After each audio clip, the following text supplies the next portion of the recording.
Hey, how's it going? So basically, my friend said that you guys have some of his Legos. You can go ahead and leave now. This story is so much bigger than just stealing $200,000 worth of Lego. Tonight's story began with a missing Lego collection and ended with a SWAT raid. What charges are you facing right now? Oh my gosh. Okay, we got so much. We got criminal stalking when I tried to serve him court papers, cyber stalking when I made the GoFundMe. I've already been to court, I think 3 times for each of those, and those court cases could drag out to 2 years. I'm in a lawsuit right now.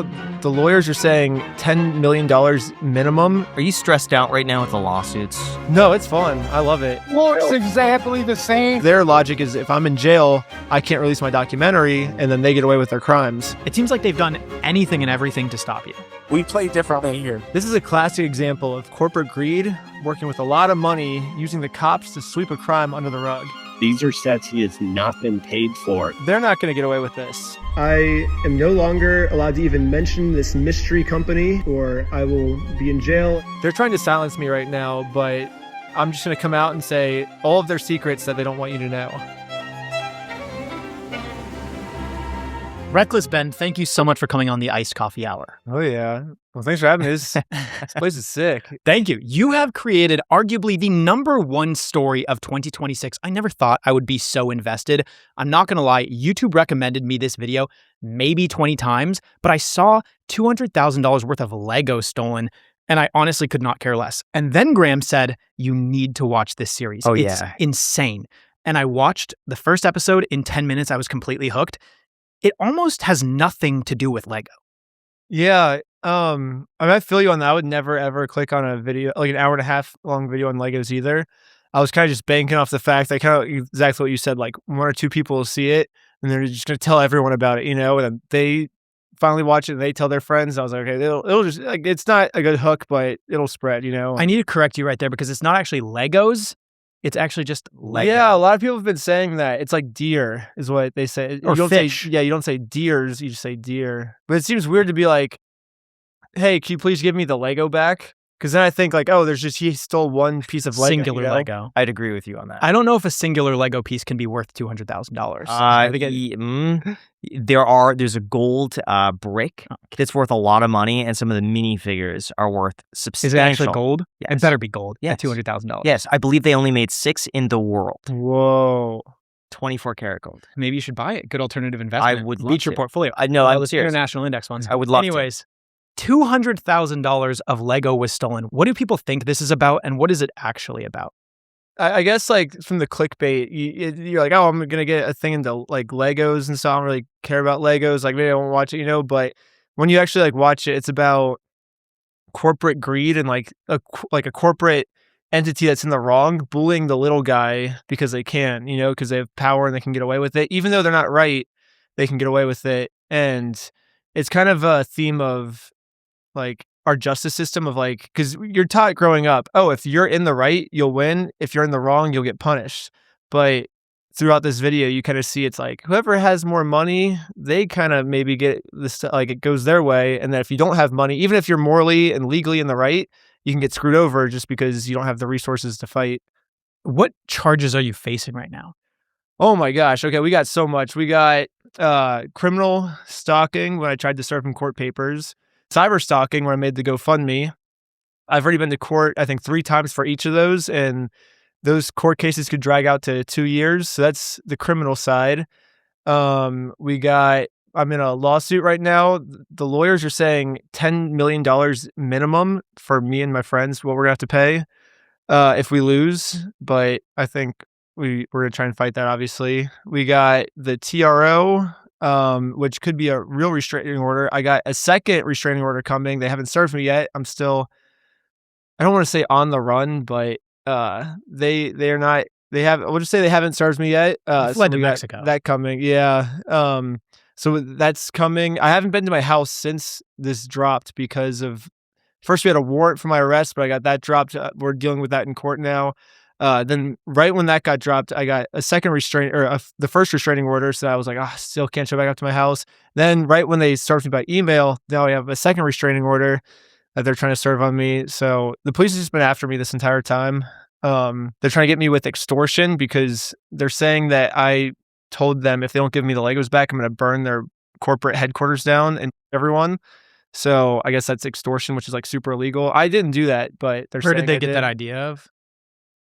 So basically, I just go up to him like, hey, I mean, you saw in the video where I was like, you want to do this the easy way or the hard way? You know, like the easy way implying like you could just give them the Legos back. Like you're obviously like not entitled to, like you didn't buy those, so it like won't hurt them to give them the Legos back. That's the easy way.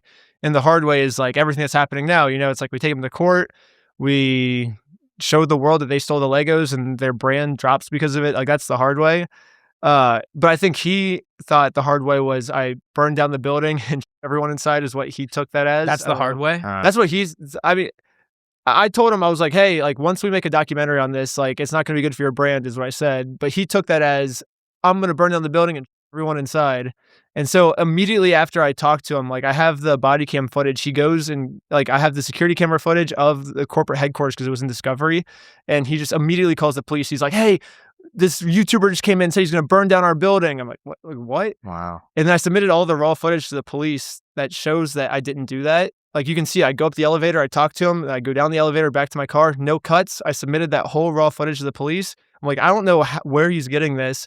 And the police looked at it and then they still charged me anyways. How much money have you spent so far on lawyers? I want to say about $50,000 to $70,000, I think. I feel like it'd be in a lawyer's best interest to help you out for free because they would get so much publicity. So everyone advising me has said, don't do that because the people that are in it for free are probably not going to do the best job. They're doing it more for publicity and not necessarily to win.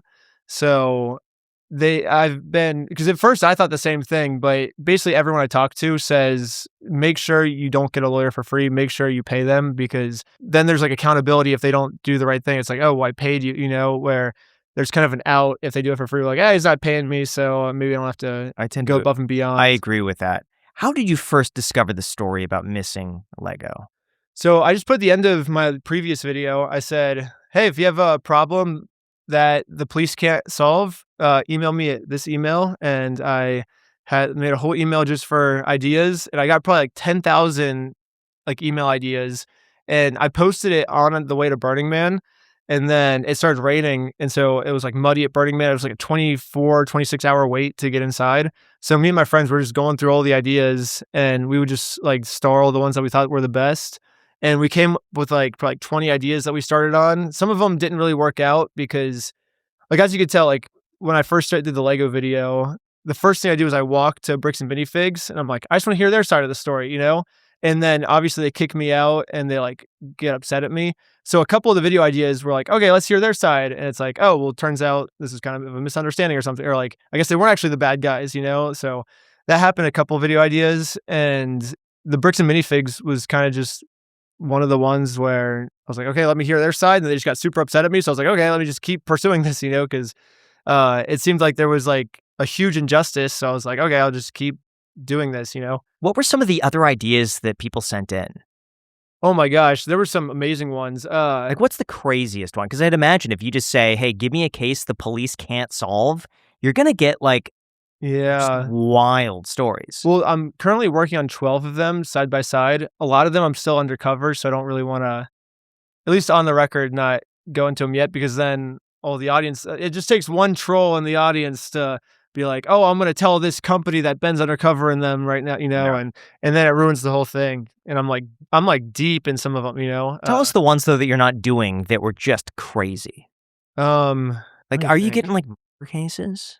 I'd say like slightly below that. You might have to censor this one out. I can tell you, but maybe just put like a censor over it or something, like a bleep or I don't know, or silence it. But this is one of the cool ones I'm working on. There was this guy.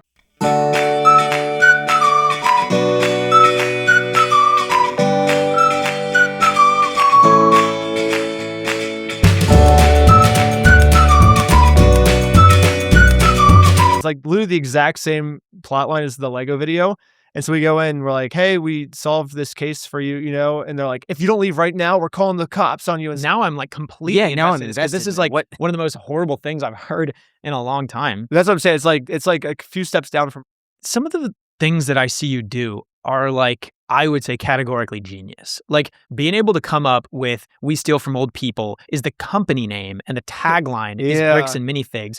Doing that, or like, you know, covering up their sign and getting this woman to sign a document like months in advance before you actually ended up using it because you were posing as like a FedEx delivery person or whatever. Like all of these things, it's like layer after, it's like a game of chess.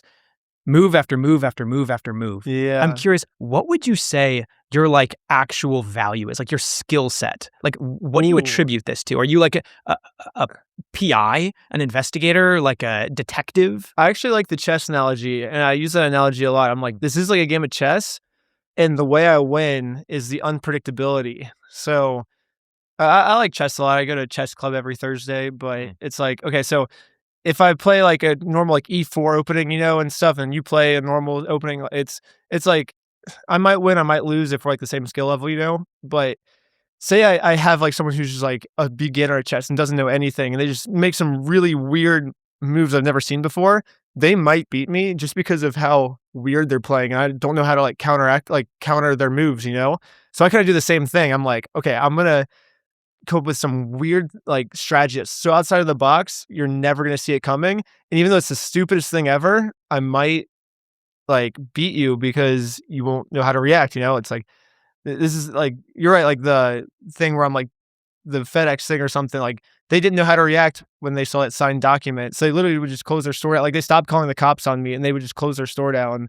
And we're like, yes, like we won, you know, because it wasn't like a good idea at all. Like it was a terrible idea, but they just didn't see it coming, so they didn't know how to react to it, and it worked. So how were the Lego sets missing? It's kind of being debated how much the Lego sets are actually worth, and he already got paid out $17,000 from the previous owner, so he wasn't owed $200,000, but that's just an easy number to use. But he puts his Lego sets in the store, and the store didn't have enough money to buy them from him, so they said, let's do a consignment. So they're still your Lego sets, but every time one gets sold, you keep like 70% or whatever, how much percent they're giving him, and we'll keep like the other percent, you know, as a thank you for like selling them for us. And so it's working out fine. He already got paid $17,000 in this. So every time sets would get sold, he'd get the majority of the money. They keep a small amount. But then corporate comes over and takes over the store for whatever reason. That's not really any of Brian's or my business. I guess there was a business dispute that's completely unrelated. So they take over the store, and they said everything in the store is now ours, including these sets that weren't the store's to give him. You know, it'd be similar if I parked my car in their parking lot. Like they don't just get my car. Like it's not their They car. sell it's that my parking car. lot, Yeah. right. Or something. Yeah. So his Legos are kind of like, yeah, a car parked in the parking lot. Like they don't just get his Legos, but they're claiming they do. So when he shows up, he's like, hey, can I have my Legos back? And they say, no, these are our Legos now. This is our inventory. And he's like, what do you mean? And they're like, well, he's like, I have this contract. And like, well, we're not a part of this contract. In order for us to be under an agreement, we have to sign something. And we didn't sign this contract. So we don't have to listen. We don't have to follow the contract because we didn't sign it. But what they are failing to understand is when they take over the business, they take over any of the agreements that are in the business, including that contract. So since they took over the business, they're taking over that contract now, which their response to that is, well, if you want your Legos back, you can sue us. But by suing us, you'll spend more money on court than your collection's even worth, and you'll just lose money. So you'll lose time, money. It'd be much easier if you just let us keep the Lego sets. And that's where he was at. And why did this video then break the internet if it seems like it's just someone stealing Lego? I think because of the last sentence I just said. So the corporation says, we know we're in the wrong, but we can get away with this because we have money and you don't. And I think people are tired of like big corporations like hurting the little guy, you know, it's like the punching down, you know, people hate that. And so I basically went to Brian. I was like, hey, you know what? We're going to stand up to this company and show them that the little guy can't get bullied anymore, you know? And I didn't do it from like a Mr. Beast perspective where I was like, okay, we're going to like pour all this money and like do all this like stuff. Cause then it wouldn't have had the impact of like the little guy standing up to the big guy. Like I did it from the story of, okay, we have no resources. How can we use our creativity to take down this big company, you know? And it kind of really relates to people that like don't have resources and can't stand up. And so I think the message is really like, if you're creative and if you like really put your mind to it, you can stand up to the big guy. You just have to like be creative and like make a voice, you know? Speaking how the little guy can win, Me being a little guy, I suppose, I tried to find out if any public company had interest in bricks and minifigs so I could short it, and I couldn't find it. We were joking about that right before we posted the video. Yeah, it's not publicly traded. I wanted to do like a Chris Camillo social arbitrage trade, and I'm like aware of all this information. This company is getting hit with like, they have to spend all this money on lawsuits. They're getting all this negative press. I'm like, I could short this company and make a lot of money. No, there's no public interest. Yeah, we were definitely joking about that right before we posted the video. We actually looked it up, and then we were very disappointed when we saw that there was. I've never like invested in stocks or anything my entire life, but this would change that. By the end of this episode, we're going to change that. Dang. Yeah, I've never like invested in anything. I invested $20 in Bitcoin like right when it started, and it turned to like $500, I think. But that's the only time I was like, that didn't make you want to invest more, like 20xing your money. I probably should have. Yeah, I don't know. I just I just like spending all my money on videos. Like I don't have money to invest. All my money I just put right back into the videos. How much do you spend per video? Not a lot. I think there was like less than two. It was like we spent gas money to get up there. That was the biggest expense, and then the Airbnb and hotels, and then food. That's about it. I bought like maybe like $400 of Lego props. Like we brought like the Lego costume. We bought some like Lego like. Yeah, maybe like I'd say like probably $2,000 budget maybe for that whole video. Now, when you were filming this, was there any moment where you thought maybe I could be wrong? Now, people put off starting their LLC for months because they picture some massive legal headache. We're like digging through government websites, filling out complicated paperwork, and in the end, you still don't know if you did it correctly. Well, that's why we partnered with Northwest Registered Agent. They handle it all for you. Everything's in one place, and you're filing exactly what you need to start your LLC. We're talking state filings, your operating agreement, membership certificates, and banking resolutions. Everything done for $39 plus state fees. You also get a free domain, website, email, phone line, brand protection, and mail forwarding the moment your LLC is formed, so your business is actually ready to operate, not just registered on paper. And it's all in one account, so you're not logging into 5 different sites to manage your business. It's just Northwest. They also form LLCs in all 50 states, so wherever you're starting, they've got it covered. So if you've been putting off starting your LLC because it sounded complicated, just go to northwestregisteredagent.com/ICH to get started. That's northwestregisteredagent.com/ICH or click the link down below in the description. Thank you, Northwest Registered Agent, for sponsoring this episode, and now let's get back to the podcast. Now, when you were filming this, was there any moment where you thought maybe I could be wrong? Well, yeah, that's why I went and heard their side, I feel like I'm just documenting my experience, so I can't be wrong in my experience. So I'm like, okay, I heard Brian's side of the story, and I'm like, okay, Brian could be wrong, so let me hear their side. So I go to their store, then they call the cops on me, and they're like, leave. So there's nothing wrong, and I'm just like, here's what happened. I'm just here to share my experience, and I'm not wrong in sharing my experience. So what do you think is the biggest misconception people have about this story? I don't know. There's the spy glasses. It has the wrong timestamp at the bottom. It's like 2019. So a lot of the reaction channels watching it, they're like, he's been working on this for 7 years. Like, what the heck? Like, this is insane. I'm like, no, and then they're like this, and then it'll be like 2020, and we use like 6 or 7 different pairs of spy glasses. They all have different dates at the bottom, so it looks like we filmed it over like 6 years or something, but we really filmed it in like 4 or 5 days. I don't know, I'm trying to think of the biggest misconception, like storyline wise. I don't know. I just tried to be like, hey, like we went in and just tried legal stuff. We're like, I don't know if this is gonna work or not. Let's just try it, and we just did it, and we just shared our experience, I guess. Okay, the biggest misconception I think is everyone the entire time is saying like, get a lawyer. Yeah. Like if you had a lawyer, you would have solved this immediately. Well, first off, Brian's wife is actually an attorney, so we did have a lawyer with us the entire time. And most of the ideas we would pitch to her, she's like, that's the worst idea I've ever heard. And we're like, sick. That means it's going to be awesome, Because I've always thought that like the ideas lawyers gives are like really boring.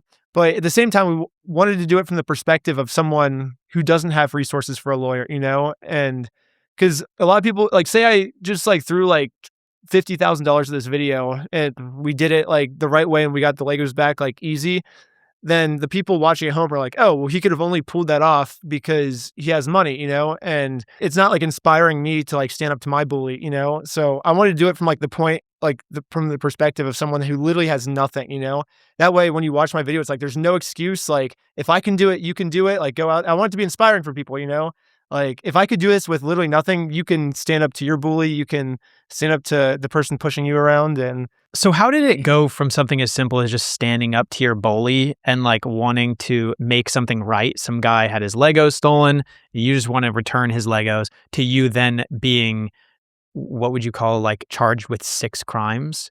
Like, how did bridge that gap? Because I'm sure a lot of people wondering So at the end of the first video, I wasn't charged with anything. We were just having fun. I guess the cops were kind of, which makes sense. Like, at the end of the day, it is a civil matter, and the cops really aren't supposed to get involved. The cops were kind of being dicks, but I talked to the chief of police afterwards, and he said that the police messed up. They were given false information and wrote false information in the police report. And since the police were going off the information in the police report, they were going off false information, didn't know the whole story. So they apologized for that, and they gave me like a personal apology, which I really respected. And then it wasn't until we went to Utah where things started getting crazy.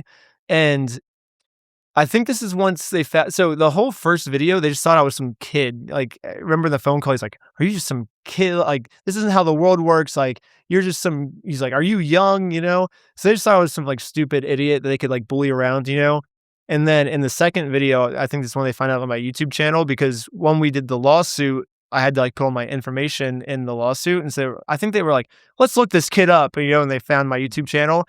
So they're like, okay, this guy's doing a video on us, and that's bad. So let's make up reasons to get him arrested, is what I think they were trying to do. Because why else would they be acting like this? So I think they're just making up reasons to get me thrown in jail, because their logic is if I'm in jail, I can't release my documentary, and then they get away with their crimes. So it originated in Oregon. That's where this whole The store, original, yes. the store was that stole the Lego. And then you went down to Utah because that's where they closed the store, yeah. And that's where the owners live. They closed the store, and that's where they live. And so you're effectively trying to create a lawsuit because you couldn't sue for this exact infraction because the store was closed or whatever. So you try to create a secondary lawsuit of other people having their Lego stolen on consignment from the same owner. It's a little bit complicated, just trying to understand. Well, that's the whole point, it's like we're trying to make it confusing, and if it confuses you, it probably confuses them, and if they're confused, then we win and we get the Legos back. And so you went all the way over to Utah, and then this is where the problems really started happening, because that's when they started charging you with like stalking and this and that. And I'm curious, because Graham actually had an interesting opinion on this. He said that there's actually a fair argument to be made of like, okay, this could be cyber stalking or like in-person stalking. I want to hear what your opinion is on the matter. Yeah, see, I was thinking if the roles were reversed and some YouTuber comes to you, would you think this is brave journalism, or would you think it borders harassment? And I was... Did I steal old man's collection and bully him? I think there's an argument to be made, because I'm on your side here, but I'm just trying to play devil's advocate. I think there is an argument to be made that this guy did take over the store. The prior owner has really poor record keeping. A lot of this you can't prove without forensic accounting, and anything he says is going to be used against him in a lawsuit. That it's best for him to just shut up and let the legal system kind of work through its thing. I think it was really irresponsible for him to say anything and to make any threats or like anything. It was great. He should have. It was amazing that, because most people do just shut up, and he just kept talking. He was the one making threats to you. You made no threats to him. So I think he was an idiot, but I also think there is an out there that he could say, listen, the prior owner, I have no idea what's going on with this. Bring me, some sort of civil action or something. But until then, I'm out of it. I don't know what's going on. The prior owner, they're a mess. And leave it at that. And then maybe it wouldn't have gone to such an extreme. Yeah, but at the same time, also, like the prior owner, she gave us pictures of all of the Lego sets in the store still when they were kicking her out. So there was proof that at least a bunch of these Lego sets were still in the store. And so, and he said, like, you guys can have them back, and then when we show up, they just try to call the cops on us. So, like if it was truly the previous owner, like I cut a lot of this out of the video because I thought it was kind of boring and it didn't really lead to anything. But there's a lot of parts in the video where I'm trying to team up with him. I'm like, hey, if you're saying the previous owner stole these sets, let's team up together and get the previous owner. But right now, she's sending me a bunch of pictures of these Lego sets still in the store with the metadata timestamps on them.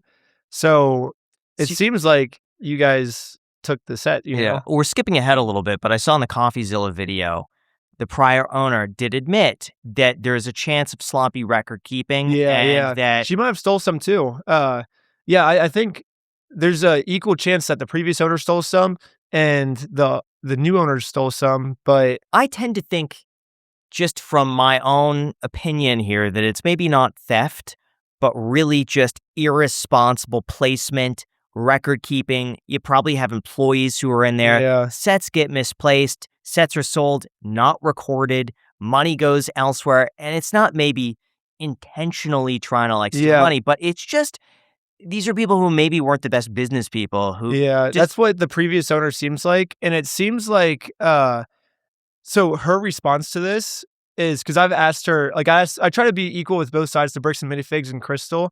And so when I asked Crystal that, her response is, yeah, maybe I did underpay Brian for some of the sets we sold. But when I ask, I was kicked out of my store without warning, and I lost all my inventories. I lost all the record book keepings and stuff. And when I ask for that back so I can see how much I underpaid Brian, they won't give it to me. And they said I can sue them for it, but that's the only way I'll ever get it. And so it seems like she wants to make it right for if she did underpay Brian, but Bricks and Minifigs won't give her the inventory to let her do that. But just the fact that she would underpay Brian tells me right off the bat, I don't trust her numbers. I don't trust her accounting. I don't trust anything. Yeah, I want to make that clear too. She could be just as bad as Bricks and Minifigs in this situation. I think she could be just as. I think that there is a pretty big difference, though. One is hiding behind the courts, and one person is willing to have a conversation with you whenever you. Yeah, but she's open and she's willing to say, "Hey, I'm here's all the evidence I have. Here's everything. Let's work through this together." And she's always been open to try and solving this. And then Bricks and Minifigs just calls the cops on me every time I try to solve it with them. Yes. So what I want to know is, you get charged with 6 different crimes. Explain how you ended up getting to the point of getting sent to jail for this. It's because when I tried serving papers, they said it was not a real lawsuit. And so they had to arrest me, because if it wasn't a real lawsuit, then you could make an argument I was just being there for the sake of being there. And then that is stalking, like you guys were saying. But because they were real court papers, I did have a legitimate reason to be there, and we were serving the papers. But so they arrested me because they thought it was a fake lawsuit. And so because it was fake, then that makes me being arrested. But they didn't actually think that it was fake, because in the released so then the body cam releases, the body cam footage where I post the video where it says they're like, is this a real lawsuit? And she says yes. So they have to change their story. So they make a press release. The chief of police comes out with his ASMR voice, and he goes, the court case was real. We verified it was real, but the papers have already been served. And because they've already been served, Ben was just reenacting this for YouTube views. And then the unredacted footage gets released where the police officer says, have these papers been served yet? And they're like, nope, they still have to be served. He's like, okay, so they still have to be served. And he's like, yep. So then they got caught in another lie. And now my guess is they're coming up with another lie to counteract that. So basically the pattern is, let's lie. Proof comes out to show they were lying. So we change our story. More proof comes out to show that the changed story is a lie. And then they change their story again. So it's a pattern that we're seeing. Basically every plot point of the story follows that same formula. But is there going to be any actual material consequence to the police department's malfeasance, their inability to actually serve good justice? I hope so. I've been thinking about this a lot. So the part that kind of pulls at my heartstrings is, if I sue the police department, it's not the police that are paying for it. It doesn't come out of their budget or anything. It comes out of the taxpayers' money. And it's like, why do the innocent taxpayers have to pay me for what happened? It just seems weird. I would argue it's worth it. Like, if someone wanted to sue my corrupt police department, if I had it, I would be happy. Like, even if it meant that like there was more budget, there's already money being wasted literally everywhere. Not to say that a little bit more budget wasting is a good thing. It's the same way of saying like, oh, there's trash everywhere, I'm just going to throw trash on the ground. Not the same. But I will say, you're a victim of someone spending your taxpayer money. You're also a victim of being subjected to a corrupt police department. So like it's bad either way. It's just like which one is the lesser evil, and I think you want it anyway. Yeah, I think you want to have. Like, I have heard that justice. they have a budget just for like lawsuits and stuff. Like they have a budget allocated for when people sue the police department. So I think that's already like written in the budget or something. And probably also have insurance to a certain degree to cover lawsuits. And then also, a lot of stories have been coming out recently of people saying like, thanks, Ben, for exposing this. Like the American Fork Police has been harassing me in the exact same way. Like I got falsely arrested. They're doing all this. Like I've seen some crazy stories of this police department that have come out and people just don't film it. You know what I mean? And so you're right. Like by suing them, it might, I hate to use the word like teach them a lesson, but it might, in a sense, like make them not do this to other people. Cause for me, it's fine. Like I turned it into content and I've capitalized off this. So to me, it's worth it. I'm happy this happened personally, but to literally everyone else this happens to that isn't capitalizing off of it. And it hurts that, you know, like sometimes like this is happening to people who they're innocent and it just destroys their life, you know?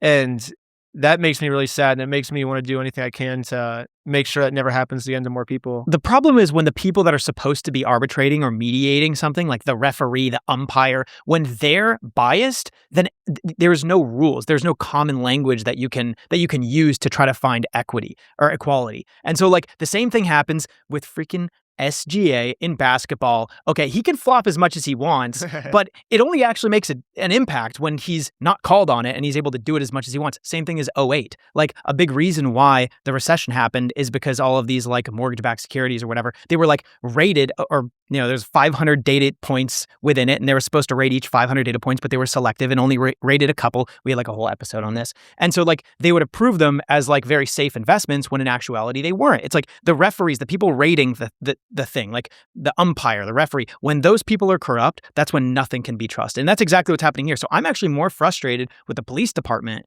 than I am with Bricks and Minifigs. It's about equal. Yeah, I'd say the police department was super frustrating. When you do look at some of the unredacted body cam footage, some of it makes a little bit more sense because I didn't know that they were threatening that I was trying to like murder people, you know, because Josh is telling them I tried to kill the manager, you know, and I'm trying to bomb their house and stuff. It's like, you have to get rid of this person. He's trying to kill me, you know? And so if I'm a police officer, like that's like, I don't want to take that chance of someone like I might just arrest the person that they're saying that about. But even so, when they approach Josh in the body cam footage, he says, just take him away for anything.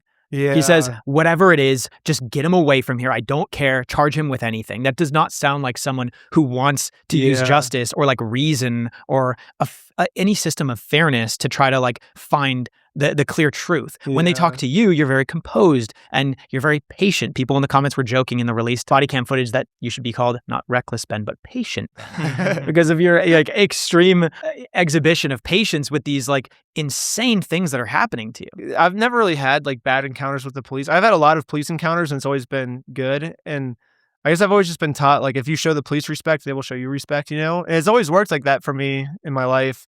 Except for, pretty much this and I guess like maybe a few other videos, but mostly this was, it's like I show them respect and I expect respect back, but then I just get met with them arresting me. So why is this any different? When you have facts and logic and data on your side and evidence and you're showing it to the police, this other person, you know, Bricks and Minifigs, has no evidence, no facts, no logic. Like, why are they siding with him as opposed to siding with you? And really quick, I just want to say that every day you don't bring AI into your business, you're falling 2 days behind. But the question is, how do you keep up? Because the competition is only moving faster. Well, fortunately, there is our partner, NetSuite Next. You probably know NetSuite, the AI-powered business management suite that securely connects all of your data. It brings your financials, inventory, commerce, HR, and CRM into a single source of truth, trusted by over 43,000 customers. On top of that, NetSuite Next is the next huge leap in how businesses get done because AI is built into everything that you do. For instance, it automatically surfaces custom insights throughout your day.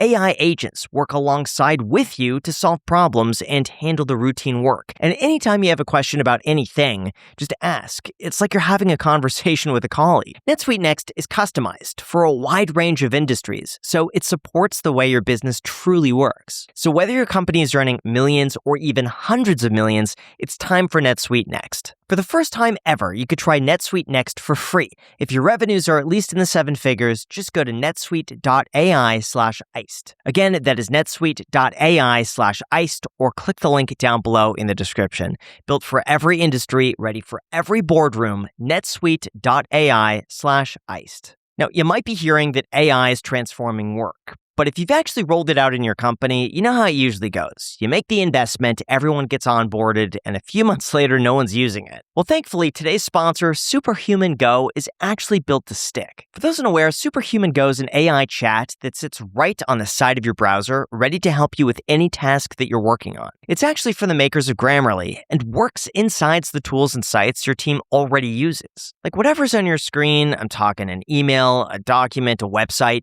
it already knows what you're looking at. You're not opening new tabs, pasting stuff in, or explaining yourself from scratch. All you have to do is ask and it'll summarize a long email thread, draft your reply, or prep you for a meeting using what's right in front of you. It also searches across your tools, so you're not clicking through 5 apps trying to remember where something is. Plus, since nobody has to learn anything new, everyone on the team ends up using it. It's the easiest way to get AI into your business. So if you're done paying for tools that nobody touches, give Superhuman Go a shot. All you got to do to find out more is go to superhuman.com. Again, that is superhuman.com, or click the link down below in the description. Thanks again to Superhuman for sponsoring this episode. When you have facts and logic and data on your side and evidence, and you're showing it to the police, this other person, Bricks and Minifigs, has no evidence, no facts, no logic. Like, why are they siding with him as opposed to siding with you? Dude, I hate to say the whole Mormon thing. I know that's been kind of like a viral thing. It's like a Mormon conspiracy. I'm like not a conspiracy theorist. Like I hate conspiracies. I'm always like the logical, like, okay, here's what's actually happening. Like, let's prove this with facts and stuff. But it is weird that every time they talk to Josh and Brandon in the body cam footage, the first thing they always say is, I'm on like this board of people of the Church of Latter-day Saints, they're like, I'm like high up there. So I think from the police's point of view, it's not like, oh, they're like my Mormon friends, like it's a Mormon cover-up, but I think it's more of, oh, well, if he made it this high in the Church of Mormonism, he must be trustworthy, right? Because Mormons don't lie. It's against their like religion to lie and steal. So this person saying a Mormon lied, this YouTuber comes from California, like, and also I feel like Los Angeles is a bit very like anti-religious, like stereotype to it, so like this guy comes from Los Angeles, he's probably like some anarchist, like, like ACAB person, how like he's like defund the police probably type of person because he's from Los Angeles, and so this hooligan comes from here to this person who is really high up in the Mormon church, like saying that he is lying and stealing. The YouTuber must be lying, and so I think which makes sense because I feel like most Mormons don't steal and lie. So I feel like it's like a very rare for a Mormon to steal and lie, But there's no way after your videos, let's just say this entire series across all the reactions, all of just the overall exposure of it, there's no way you don't have like 500 million positive impressions about you and negative about Bricks and Minifigs and this person in particular. So there's no way this justice system or this police department is not getting inundated with people saying, listen to Ben. Now, I don't know. Like maybe if I showed back up again and tried to serve papers, it might go a little differently now. But this all happened before I released any videos or anything. So do you feel like, though, at the time, being a YouTuber really hurt your credibility? Yeah, and I don't really blame them for this because I feel like most YouTubers that do the meta glasses thing, they are what it's called, like rage baiting. So they show up and the mentality is the more I can piss this person off, the bigger of a reaction I'll get. And the bigger of a reaction I get, the more money I make. So it basically is if I make you mad, I make more money. And I think that's a net negative for society. I think most people agree, like agree with that. And so, but that's like what it's kind of come to. Like that's what the like meta glasses TikTokers do. And it's very, very rare you find someone like me who's actually trying to tell like a genuine story and actually try and like do something that's not for the clicks. Like, because I'm not doing it for the clicks and likes and stuff. Like if I was, I wouldn't spend 9 months making a video with no reward. You know, I'm doing this because I literally want to like help this guy and do it at any cost. And like, I want to tell the coolest story in the world. You know, that's like my motivation. So what you said was actually a really interesting point. It was by the time part 2 had been posted and like all of these things that you're documenting on your YouTube channel, there actually had been no public postings. I posted part 1 and part 2 on the same day. Yeah.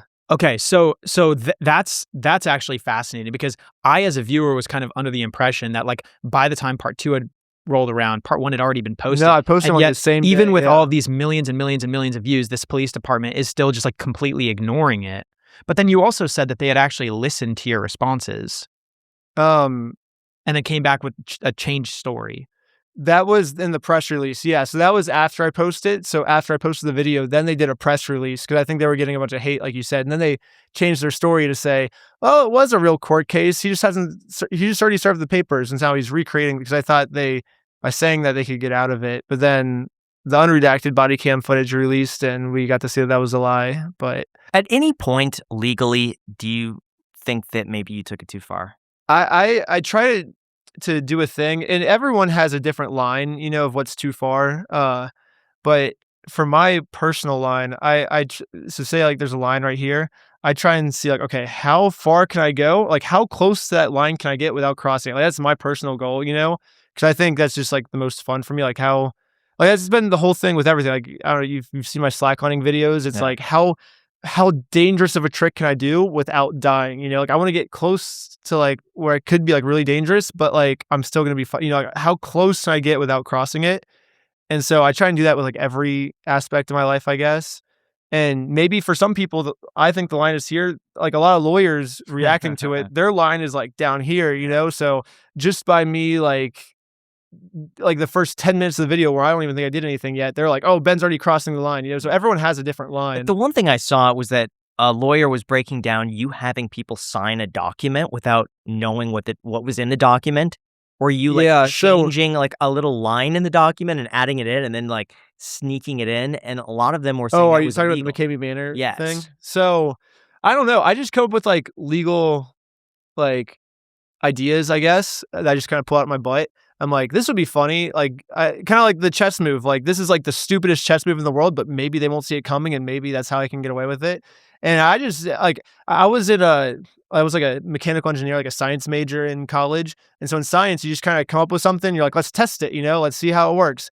And so that's what I try and do in my videos. I'm like, here's a hypothesis. Here's some legal thing that may or may not work. Let's try it. You know, and let's document the results. And so, yeah, I'm happy to admit that all my ideas are garbage, but maybe it's not. Maybe one works and it's not garbage. But I think we were saying with I try to make sure that the stuff I'm doing isn't harmful, though. Yeah. So in your thing where it's like, okay, I'm tricking her into signing the document, a lot of people were saying like that's illegal, but I'm pretty sure the actual legality of that is because she doesn't know what she's signing, it's as if the contract doesn't exist. So as long as I don't try to hold her up to and like pressure her into fulfilling the contract that she was tricked into signing, then it becomes into fraud territory. But like I brought it up in a joking way. I'm like, well, what about this contract that, you know, and like it's obviously the story. That's actual how I interpreted it. I'm not going to enforce that. Like I'm not going to like 5,000. Yeah, I'm not going to show up and be like, oh, you actually owe me 5,000. It was a joke, you know. Like there was something else in the contract. I think she had to call me like Lord Ben or something. So it's not anything I'm like actually enforcing. I think we said that they, like do the chicken dance in it. I think was one of the things we said.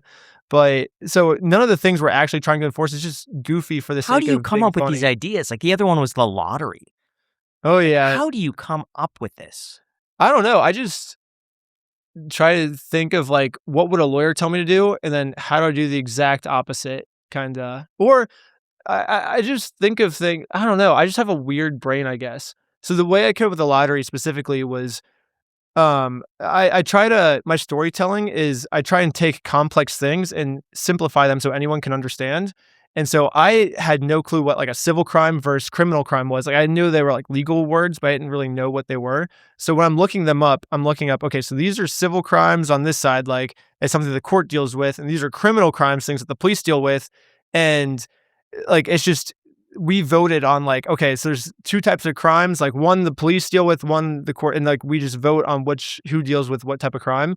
And so I'm going through like trying to educate myself on this, and a way to make it easier on it, I was like, what if we just take one of these criminal crimes and see if we can reframe it as like what's happening, you know? And so I'm looking through, and the one that seems easiest to me is the stealing from a lottery. You know, falls under a criminal crime.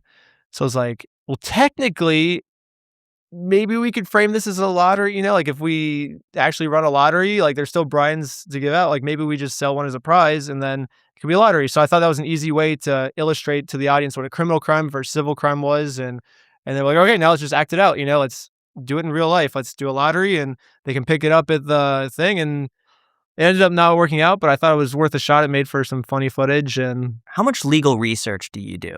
Like, do you have a lawyer at No. all just like to bounce ideas off of, or no? No, because they'd probably tell me it doesn't work, and then what's the fun in that, you know? Like maybe it does work, you know?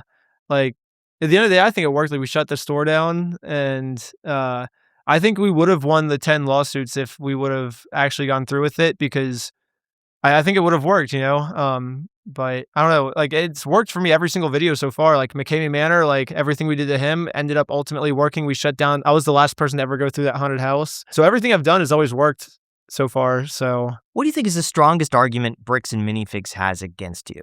well, right now they've lied so much that I don't really know. So I'll just say what their argument is. So their argument is that Crystal owed them $200,000, which I don't really know their business dispute. Maybe she did, maybe she didn't. She's claiming that they locked her out of her account, so she tried to pay that $200,000 and they wouldn't accept it. And I've talked to probably 4 or 5 other franchise owners that they've done the exact same thing to, where they get owed money, but they don't let them pay it. So it seems like Crystal's story holds up. But anyways, that's none of my business, I guess. But Bricks and Minifigs' story is that Crystal owed them this $200,000, and they took over the store to reimburse for the $200,000. So Brian Setz being in the store is part of Crystal's reimbursement. So Crystal was forced to sell them sets she doesn't own, and now they're legally, because it says they're Brian Setz until sold. So they're like, there's a bill of sale that happened. It's our sets. But then when I questioned them on the bill of sale, they don't have a bill. They said there was a bill of sale, but there isn't one. Like they couldn't provide it. So that's their story, is that they bought Brian Setz from Crystal. Now Crystal owes them the money, but I don't think that's how that works. I think it's like the car analogy. Like if my car was parked in the parking lot during the corporate takeover, does corporate also get to keep my car? Because is Crystal now have to pay them for my car that they took from me? Like that's not how that works, you know? Yeah. Who do you go to for advice? Just myself. I don't know. I just think on it. I don't really need advice, you know? I just think of something and I'm like, well, let's test it out, you know? I guess the world, it's like, you just come up with a hypothesis and you're like, okay, it's just a test, you know? And we just simulate the test and then record the results and post it online. You said something really interesting in a piece of content I saw, where you said that you have like this like legion of people in a Discord group of people that are hackers, people that are experts. Yeah. Like They're the ones that helped me with the previous video I was just telling you about. That's how we found the guy in like 2 weeks. So explain to me this like group of people. Like where are they from? How did you encounter them? And what is like what is the actual idea of the group? What's the purpose of There's this probably group? like, I'd say like less than 10 of us. It's a very small group, and I wouldn't say we're like skilled. They're all kind of like people like me that are just like really like passionate, you know, with like little skills, but like very because I think passion will beat skill set any day, you know, as long as you're passionate about something, like you put your mind to something, like we'll solve it. And so that's kind of what these people are. They're just people that are like super like, dude, I want to solve this thing, you know, that don't really care about like getting super famous or anything, or don't really care about like, like anything else except for like, I have a problem. I want to go to any means necessary to solve this problem and not take no for an answer.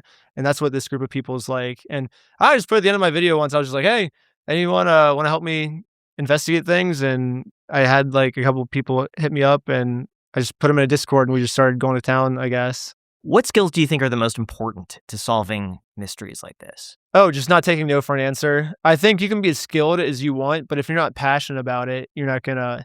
I mean, this is like you'll hear every YouTuber say this. Like I hear Mr. Beast say this all the time. You know, he's like, I don't want necessarily the best editor in the world. I just want someone who like won't take no for an answer and will just grind, because that person, like the only, because that's how you become good. You know, is just by like, because the more you practice something, the more you try, you're gonna get better naturally just from the hours you put in. So I think that's what separates a good person from a not like a talented person from a not talented person. It's not like, oh, I was just born talented at this. You're like, no, I'm good at this because I was passionate. I tried hard, you know, and because I was so passionate about this, I became the best at it. And that's like literally the only thing stopping people is like either they don't care enough or they just don't want it badly enough. But as long as you like want something badly, like you'll figure out a way to achieve it. Is there something you couldn't solve? I don't know, actually. Maybe, probably. Yeah, I think so. Like some things, but then we don't put it in the. There's definitely a lot of dead ends. I'll say that. And then because I like my stories to be like this leads to this, which leads to this, which leads to this, and it always like one thing leads to the next. Like I hate dead ends where it's like, because it's like, why did I just go down this dead end just to go back? Like, why didn't that not lead anywhere? So I hate doing dead ends. I like everything to lead to the next thing. So there are a lot of dead ends. I'll just cut them from the video usually. But I would love to see you solving cases, like find serial killers. yeah, I think that'd be cool too. I've thought about it. So there's two things with that. First off, I don't want to, because like if I go after murders and stuff, they could just kill me because they're murders, you know? So they're already killing people. They might kill me. And if I'm dead, I can't do more future investigations. So that's kind of scary. You could solve crimes that were maybe like 30 years ago, or maybe now they're Yeah. like a little senile and they might not be as like Yeah. slightly quick. Yeah. You know? And the other thing is like, I like to have fun with my videos. You know, it's kind of hard to like talk about like someone's like murder. I guess. And so. like, because if I'm like having fun doing that, then people are gonna be like, oh, why is he taking such a lighthearted I approach get to that. Yeah. a murder? Like, why isn't Ben being serious? And then it kind of, because I do this not because of like views or money or anything. Like I've never made money my entire life, or like my whole career. I've never made anything. Like I used to be an engineer. I was making way more in college as an engineer than I am as a YouTuber right now. So like I'm not doing this for money. I'm doing this because it's fun for me, you know? And if it starts not becoming fun, Yeah. then I I don't know. thought you would be making way more money with the amount of views that you've been getting per Well, from the Lego thing, I'm finally starting to not have to worry about money now. But before, I guess even McKamey Manor is when I could finally be like, okay, now I can finally pay rent and not be scared about paying rent and food. But before McKamey Manor, yeah, I was like, I don't know how I'm going to pay rent this month. Like I don't know how. Like I remember like eating Thanksgiving just like plain pasta and no like I couldn't even afford pesto sauce. I was just eating. It was so sad, and I was like, dang, like one day I'll be able to afford pesto sauce. Was my thinking. What were you doing though, like month to month to pay the bills? I would just take like random gigs and stuff. Like I was a cameraman for some of my friends. They would pay me to like hold the camera for them, like filming their videos and stuff, and just like stupid jobs. I don't know. Like what kind of job? Like handyman jobs? So I would hold the camera a lot. That was kind of a one that was just like, I'll just do that for like 2 hours and make like $100, you know? And if you do that 10 times, that's like rent. And then I was making some money from AdSense, but it was just so unpredictable because like randomly, like I'll just get demonetized or my video will get taken down for no reason. That's been like my whole YouTube career. I don't know. I did a TV show called The Go Big Show that paid kind of well, I guess. I think I made $5,000 from that. So that lasted me like 5 months. Because I split a room with my friends, so we only had to pay $500 a month for rent. So it was $1,000 room that we like. It was a teeny tiny room, and me and my friend both lived in there. So we like split rent. And we would just eat like canned chicken and wrap it in a tortilla every day, or like plain spaghetti. That's crazy to me because I see this now as like, oh my, you're so talented as like a filmmaker. I wouldn't even call them YouTube videos. Well, that's why I always thought that. I was always like, dude, I'm making the best stuff on YouTube, but then my stuff will just get demonetized and taken down. Like within the hour, like it'll go like super, super viral. And then like 1 or 2 hours in, it just like gets How flagged did you and not restricted and quit? I just, Because you've been making videos now for like 10 years. it's How did you fun. not like 6 years in be like, dude, I'm like, it's camp So, friend. I mean, I don't need money to be happy. You know, like I don't need anything to be happy except for like having friends and going on fun adventures and just like that's what I want, like when I'm 90 years old, I'm not going to be like, "Oh, I'm happy because I made a lot of money." I'm going to be thinking, "I'm happy because I went on cool adventures with my friends." So yeah, it could be a mechanical engineer like I went to college for, sitting in a cubicle, making a bunch of money, but then like I'm going to be 80 years old and I'm going to look back on my life and I'm like, "Wow, I threw my life away for money." I actually saw a really scary like Instagram video. I think it was this morning when I was waking up, like on Reels. It was like animation, and this guy he walks into like a store and he's like, "I want to give you 10 years of my life for like $1,000." Like it's like kind of a metaphor on like corporate America, and I don't know. It's just really scary to me that you can like give your time away for money, and so because I don't get any happiness from money, like things don't make me happy. Like experiences and hanging out with friends, that makes me happy. So the more I want that, even if I have less money, is kind of my goal. Are you stressed out right now with the lawsuits? No, it's fun. I love it. So I've always said, I think my favorite thing in life is getting into a hard situation and then trying to figure out your way out of it. It's like solving a puzzle. That's what a puzzle is. It's like I have something hard and I'm going to solve this, and this is kind of the same thing. Like, that's what McCamey Manor was. It's like put yourself in a really scary, hard situation and try and get out of it. So it's kind of the same thing. It's, oh, I'm in a really scary lawsuit. Let's if we're creative, then we can come out on top, and this is like exactly what I look for. This is so fun for me. Speaking of problems that you're not able to solve, I'm curious if you've ever considered looking into the federal or like local budgets of the government.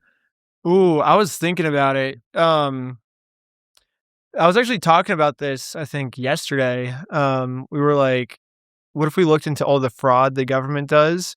Because I think the Pentagon has like trillions of dollars that are just unaccounted for. It's like, where does that money go?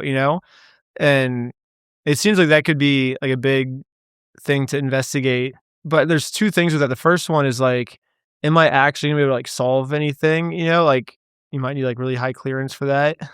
Like all of my antics are just kind of like you saw in the Lego video. Like there's stupid things I'm just pulling out of my. Like I'm a good storyteller, but like when it comes to like real like deep state corruption, I don't know if I'm like the man for that. Maybe I am. I don't know. But and the other thing is then say I do happen to solve this, like where this trillions of dollars of debt went, or like this trillions of dollars of unaccounted money went, like are they gonna like kill me if I like I'm about to release this secret? I feel like they would kill someone for like $1 trillion.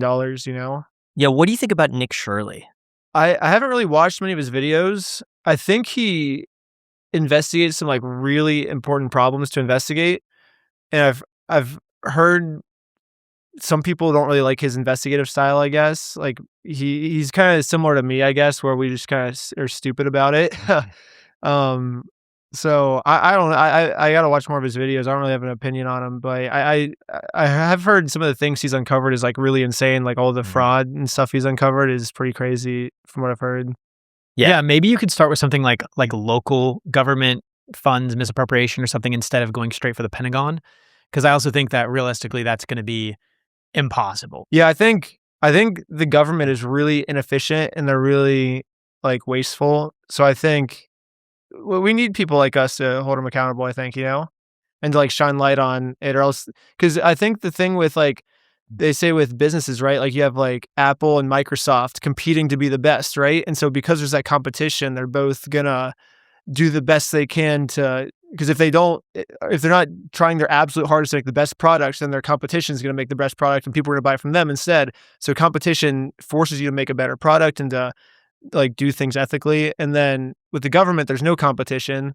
So like, oh, I can just do all this fraud and stuff and no one's going to keep me accountable, because I'm the government. They have to like keep paying their taxes. Like there's no competition with that. Who's going to get mad at the Pentagon for failing? Yeah. Like they've never won an audit. Yeah. They've only ever failed, but it doesn't matter. No one's Well, I gonna think hold it's their more feet to the fire. relatable to show these stories like you're highlighting with Lego, that it is a normal person dealing with a company with a lot of money and legal resources behind them.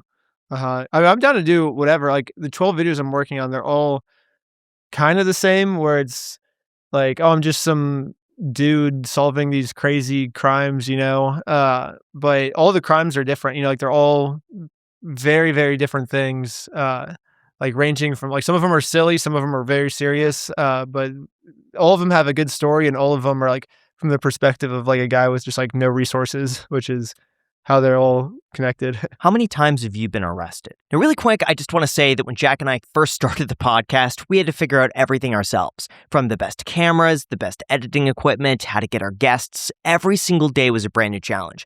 That's why if you're starting or growing your own business, you know how valuable today's sponsor is, and that would be Shopify. For those unaware, Shopify is like having an all-in-one business partner. They support millions of businesses worldwide, from big brands like Heinz and Gymshark to everyday people just starting out. It doesn't even matter if you've never sold anything online before. Shopify gets your storefront up and running without any of the technical headache. This includes the part that most people get stuck on, which is checkout. Shopify makes it fast with saved info and one tap for returning customers, so more people actually complete the purchase instead of dropping off. And then once the checkout's not something you're worrying about, your time shifts from building the store to actually growing the business and bringing in more sales. A fun fact here, but I was actually using Shopify personally for the last 5 years or so when I was selling coffee online, and they've been absolutely fantastic to work with. It was so easy. Everything was in one dashboard. I had zero complaints. They've been fantastic. That's why with Shopify, nothing stands between your idea and a real business. So go and make it one. Start your free trial at shopify.com/ICH with a link down below in the description. Again, that's shopify.com/ICH, or click the link down below in the description, shopify.com/ICH. How many times have you been arrested? Twice. And there were 2 days in a row for the Lego video. What was that like getting arrested? It was pretty fun. I like new experiences, so it was a new experience. Because normally I feel like I'm on the other side where I'm like, oh, like I'm getting you in trouble, you know? So now I get to kind of like see what it's like for a criminal to go through it. How was it fun? Like, I don't did you know, actually go in the cell and everything? Yeah, like, that behind the sucked. Yeah, that bars? was boring. Yeah. I was in there it got boring after like the second or third hour where I'm just sitting there without a phone. I'm just like, what do I do? Like, it's like the middle of the day. I tried to sleep, but I was like, I'm not tired. So it was like just kind of boring. I was just like wasting time. Like, I could be filming. I have so many cool ideas I want to do, and I'm just sitting here not able to do them. So that was frustrating. But like getting like my mugshot, that was pretty fun. Talking to the police officers, that was pretty fun. And when you're in a cell, are you in there by yourself, or with other people? I was by myself. If I was with other people, it probably would have been fun. But yeah, just being by myself, it was kind of like in solitary confinement pretty much. It was just really boring. Did you worry about going to jail for a long time? Because there was that incident where they were trying to get out of the bail. I actually didn't find out about that until after I got released, so I wasn't really scared. And then afterwards I found out, I'm like, wait, they're trying to take away my bail. What the heck? And so I didn't know that when I was in there, so I wasn't really scared. I was kind of just like chilling. I was like, oh, I'll get out on bail. I made a GoFundMe, you know, like I can get out on this. This will be easy. I didn't think they would just hold me for like a month. But then later after I get released, I look at the paperwork and I'm like, oh, they were trying to hold me until my court date. That's insane. We had a very like limited conversation. We took like a small 15-20 minute. Yeah. Because Graham wanted to bid on some items on Heritage Auctions, more like Jack Skellington or whatever, like art, original art. I don't even know. But Skellington. during that, like we had like a very brief conversation about not caring about money. Because I asked you, would you want some of this original art they used in the show or movie? And you said no. Material possessions mean nothing. Yeah. I want to dive deeper into that. I pretty much own nothing. I just have my computer and my hard drives. It's pretty much all I own. And maybe like some like cords. And I guess like some GoPros and stuff. I actually just bought a drone because I think that could be a really cool shot. But that's pretty much all my like belongings that I own. I don't really buy things. Yeah, I would basically just put all my money into videos and stuff. I mean, I used to be different where I was like a mechanical engineer and in a cubicle, and then I ended up breaking my neck and almost died, like clogged my artery and stuff. And so there was like a week period where the doctors were like, oh, you could just like die and like you could just like be dead soon, you know? Because they were like, they didn't know if it was like fully clogged. It ended up being fully clogged, which is good. But if it was partially clogged, I would have got like a blood clot would go to my brain and have a stroke and die. So it was like kind of scary. And I just kind of started thinking, I was like, wow, like if I died right now, I would have worked my entire life to like get money, you know, like to like go to do a job I don't like study like a subject that I'm not really like, super passionate about, just so I can have a job I don't like. So eventually I can get the reward of money at the end, you know? And I was like, if I just died now, like I just wasted my whole life for like nothing. So I like instantly just like dropped out of college. I was like, I'm going to live a life where when I die, I'm going to look back and be like, my one chance at life, I lived it correctly, where I'm just going to do things that actually bring me happiness, like friends and experiences rather than just like getting money for things. And so, but yeah, dropping out of college, I just had a bunch of college debt because I was in college for like 3.5 years. I think it was like right before graduating is when I dropped out. And, so I just have all this debt and no money to my name. And yeah, I was like, oh, I'm just going to travel around. So I just started traveling for like 2 years and just going to like different parts of like the world and meeting people. It was really fun. And I had like nothing. I was just traveling for like 2 years. And then I finally landed in California and I just lived at the beach for like 6 months and just, like, What do you lived on mean the beach. lived at the beach? So there's like a slackline park. I was trying to become the best slackliner in the This world. is like Venice? Yeah. Okay, Well, I know what you're Santa Monica. Yeah, I know what I've seen the people slackline. Oh yeah, they're good. Yeah, so I would just like live at the slackline. I just wake up, slackline all day and go to sleep. Wake up, slackline all day Where and go would to you sleep. sleep? Just in like a sleeping bag on the beach. So I didn't have money for like a house or anything, I didn't have any money. So I was just living there. How did you afford like food? So I created my own brand of slacklines. And so I just had to sell like one slackline a day and that would make me food. And so I would just like have like all the people there like knew I was like selling slacklines. It was like a really touristy area. So sometimes I would sell like 2 or 3 in a day. And then that's like food for like 2 or 3 How much would you days. sell the slackline for? Probably like $100. But then I would have to pay for like the materials and stuff. So I'd probably make like $50 profit per slackline I sold. And you just lived like this for 6 months. Yeah. And did you enjoy it? Yeah, it was fun. It was awesome. I got to like meet really cool people. We went on like cool adventures and stuff, and it was awesome. Yeah. And traveling the world, what was your favorite place you went to? Mexico was pretty fun. We did some cool stuff. I lived in Mexico for like a month, and there's just like no rules in Mexico. You can just do like whatever you want. Like we set up a slackline over a nightclub at one point, and we started doing like backflips over the people. And I remember thinking, I was like, you don't need like a waiver or anything. Like, is there insurance? They're like, no, you can just do it. Like the club owner's like, yeah, you can just do it. Okay. He's like, I trust you. I'm like, dude, we would never be doing this in America. This is insane. It was so fun. So what does that teach you then about life? And what do you think most people get wrong about like taking a traditional path? I don't know. I was definitely way happier doing that than as like a mechanical engineer, So I don't know. I think a lot of people, like myself included, there's taught as a kid, like this is your life purpose. Like you're going to get a job, make money, provide for your family and stuff. And I don't know. I think a lot of people end up like just wasting their lives because of that, which sucks because like you only have one chance. You're like, why waste it? Like we don't get to read it. Like you're probably gonna be like 80 years old and be like, oh, I wish I could have done something different. But then it's too late. Like you can't change it. And I think a lot of people, at least for me, like I always knew death was coming, but you kind of just like put it on the back burner. It's like, it's a low priority for me. I'm dealing with this other stuff. And then, but then like once death becomes like your main priority, like if you have like a near death experience, then you start to prioritize like living life more, I think. How did you break your neck? I think it was like a double front flip 360 and I over rotated and they call it like a scorpion. So I landed on my face and then the rest of my body just like went forward. So I like. On what? On a slackline? No, I think it was on a trampoline going to like the ground. I was going for like trampoline transition to the ground and it was really bad. Yeah. Have you trampolined since then? Yeah. I still do it. I just did a cycling competition when I was in Mexico. It was fun. Did you win? No, I got 10th place or 11th place. That's I think. pretty But it was like I imagine that's good. It was like the top 20 people in the world showed up. So Holy cow. I'm still like top 20 in the world, I guess, what you say. Now, I'm curious, when you broke your neck, what did it feel like? Actually, surprisingly, not much pain in my neck. It hurt my shoulder a ton. It hurt. I felt all the way down to my fingers.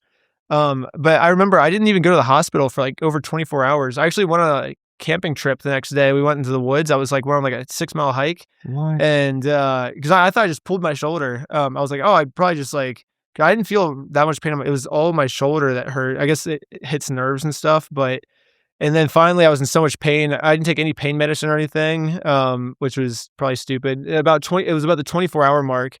I started like throwing up because I was in so much pain and then like kind of passed out. And I just like pushing myself, and so this was like my full like moment. And I started having kind of like a panic attack because like no matter what I did, like I couldn't like rest my shoulder. I was just so exhausted at this point, where no matter what I did, I just couldn't stop the pain. I just had a panic attack, and yeah, started like throwing up, kind of almost like passed out. My friends like took me to the hospital, and then finally did an X-ray, and they're like, "Oh yeah, you have a broken neck," and I was like, "Ah, it makes sense." How could you take a hike and like go 24 hours with a broken neck? How is that even possible?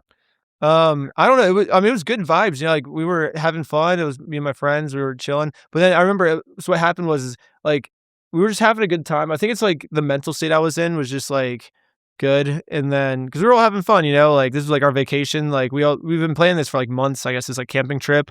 We were gonna go down to like New River Gorge for like Bridge Day and watch all the base jumpers jump off and stuff, the bridge, and then I remember my friend's dog like ran away, so all my friends went to go like find the dog, so I'm just sitting there by myself, and that's when like the positive vibes left me, and then it's just me and my thoughts, and then I started like it was like the first time ever having like a panic, like I had like a real like panic attack where I was like, I don't know if I can deal with this pain, like this pain's like more like it was like so overwhelming, and I have like my friends to like, because like we were like making jokes and stuff the whole day, and it was all chill, but then once it was just me, it was bad. What did it feel like to have a panic attack? I don't know. Like if you ever taken like a bunch of acid or something, you have like a bad trip. It was kind of like that, I guess. Like if you just like a really bad, like, I don't know. Like that's probably the best way I could describe it. Like the way people describe like bad, like DMT experiences or something. It kind of feels like that, where like your thoughts are in control of you. You're not in control of your thoughts, and I don't know. It's just like you're having too many thoughts. Like you're having thoughts faster than you can process them, and then you just. And how did you physically experience a panic attack? I don't know. I just started like throwing up, and I just felt like I was gonna pass out. And then my friends came back and they're like, "Oh yeah, Ben's not good. We gotta take him to the hospital."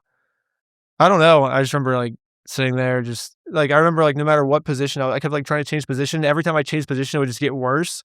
And I remember like I cannot deal with this pain, but at the same time I can't do anything about it. So I don't know. And how long after this near-death experience did you decide to change the course of your life? Probably like the next week, I'd say. I don't know. Maybe like 2 weeks later. No, I went to work. I remember I was working at a cubicle at the time. So I went to work for probably another like couple weeks. And then I was like, yeah, I'm going to drop out. This sucks. What did your parents think when you were living at the beach? I don't know. They were pretty scared. I think they thought I was going to become like some like homeless crackhead person. But I was like functional. I was like training to be like the best slackliner in the world at the time. And yeah, I was just training. Like it was just wake up, just train, and then go to sleep, wake up, train. Did they go to ever sleep. offer to like send you money for food? No, I maybe they would have, but I wanted to like be able to do it on my own. I didn't want help from people because I was like 20 something. I was like probably 20 years old. What's interesting is that like I sort of share that same sentiment of like I don't really find the value in like acquiring more money. I feel like I'm just supposed to get more money. You know what I mean? Like for me, like if you know me, I mean, most of the time I'm just wearing like, Why do you trade options, Jack? Why do you do that? I like growth. Like for me, it's really fun. So like an easy thing to grow is money by selling options. But like for the most part, like these shorts I bought at Ross for like $11 and I've been wearing them for 4 years. I don't really care about material things. And I just feel like I'm supposed to want to acquire more money. And so I just kind of do it for the sake of that. But I also know that it is actually like, there's a part of it that's very responsible because while I may not need or want very much money, I know that in the future I will have a family that does. And I'm curious, like, do you have a girlfriend? Yeah, no, I think about the same thing too. Like eventually I do want money so I can like give my kids a good life, like it would suck if my kids don't have anything, and yeah, it would definitely suck. And also the other thing I want money for is to hire like editors, because right now it's like I film for this much and edit for this much, So if I can like edit less, I guess, if I can like delegate that to other people, then I can film more things, and then therefore like live a better life, I guess, because now I'm going on more adventures and doing more things to help people, and I can take on more of these cases where people are like, oh, I'm in need of reckless Ben to help me, and I can help more people. How old are you? I just turned 30. Really? Yeah, I look super young, but now I'm old. Interesting, because I would have assumed that like if you were 30, like I've felt this pressure for like a long time. It's like I said, I don't need money, but I know that like I don't even have a girlfriend, but once I get a girlfriend, she's probably going to want to be taken out on dates. And then once we become married and have kids, like I have to pay for the wedding. I have to pay for my kids. Maybe Like, she's the one who makes the money, Jack. Yeah, If she does that's well. true. She That's the if thing you're a is- woman that makes a lot of money and you're really attractive and you're funny and lighthearted, you know where to find me. In the description's my Instagram. So yeah. But also, if you look at like rich couples and like poor couples, I wonder if there's like if rich couples have a better relationship than poor couples. I don't know. well, one of the biggest reasons for divorce is financial infidelity. So it's like Really? Yeah. So I think that it depends. It's probably a bell curve. You know what I mean? Like if you're super, super, super wealthy, like all of those wealthy people, Elon Musk, Jeff Bezos, They all have those people have gotten terrible divorced. relationships, Yeah. But then again, like if you have no money, then that's just another thing to argue about. And so I'm sure that Yeah. there Probably a has- healthy medium. yeah. Yeah, I've heard. Yeah, like once you're like super poor, it's like a big stress in your life because it was stressful. Like I guess living at the beach wasn't that stressful because it was like I just wake up, train, just have fun all day, and go to sleep. There's not much stress in that, I guess. But with like when I first started like living in a house, it was like, how am I going to pay rent this month? Am I going to have to do something I don't want to do in order to pay? Like, am I have to give away my time in order to pay this rent? And that's like the worst feeling ever is like having to give up your time in order to like be able to just have basic needs, you know? So that definitely sucked. And so I guess you're like, once you start making more money, you don't have to worry about stuff like that. But then once you have like a bunch of money, then I feel like it gets kind of crazy again, you know, where now people just want you for your money. They don't want to actually have a good relationship with you because of you. They just like, maybe there's other intentions there and stuff. And so I feel like there's that like medium point. That's like the perfect amount of money to have, you know? I would agree, but also I'll contend with that a little bit. Like I think if it's a girl that wants you just because of your money, like what amount of money would you say that is? Oh shoot, I don't know. Yeah, I definitely would hate to be with someone if they're like, oh, Ben's rich, so I want to be with him. But you I think know? it's a lot of money because the type of girl that would want you for your money would not go after a dude who has $5 million. Yeah, Like she would go after a dude who has like 50 million. And there's always know, going to be someone or with like more money. 30 too, million, like that's, 100 million. Like those are the people that they would realistically go after, Yeah. not some guy who has 5 million. If you're the person that prioritizes that as like number one. But it's also how loose you are with your money. It's not the dude with 5 million. It's the dude with 5 million who spends 5 million.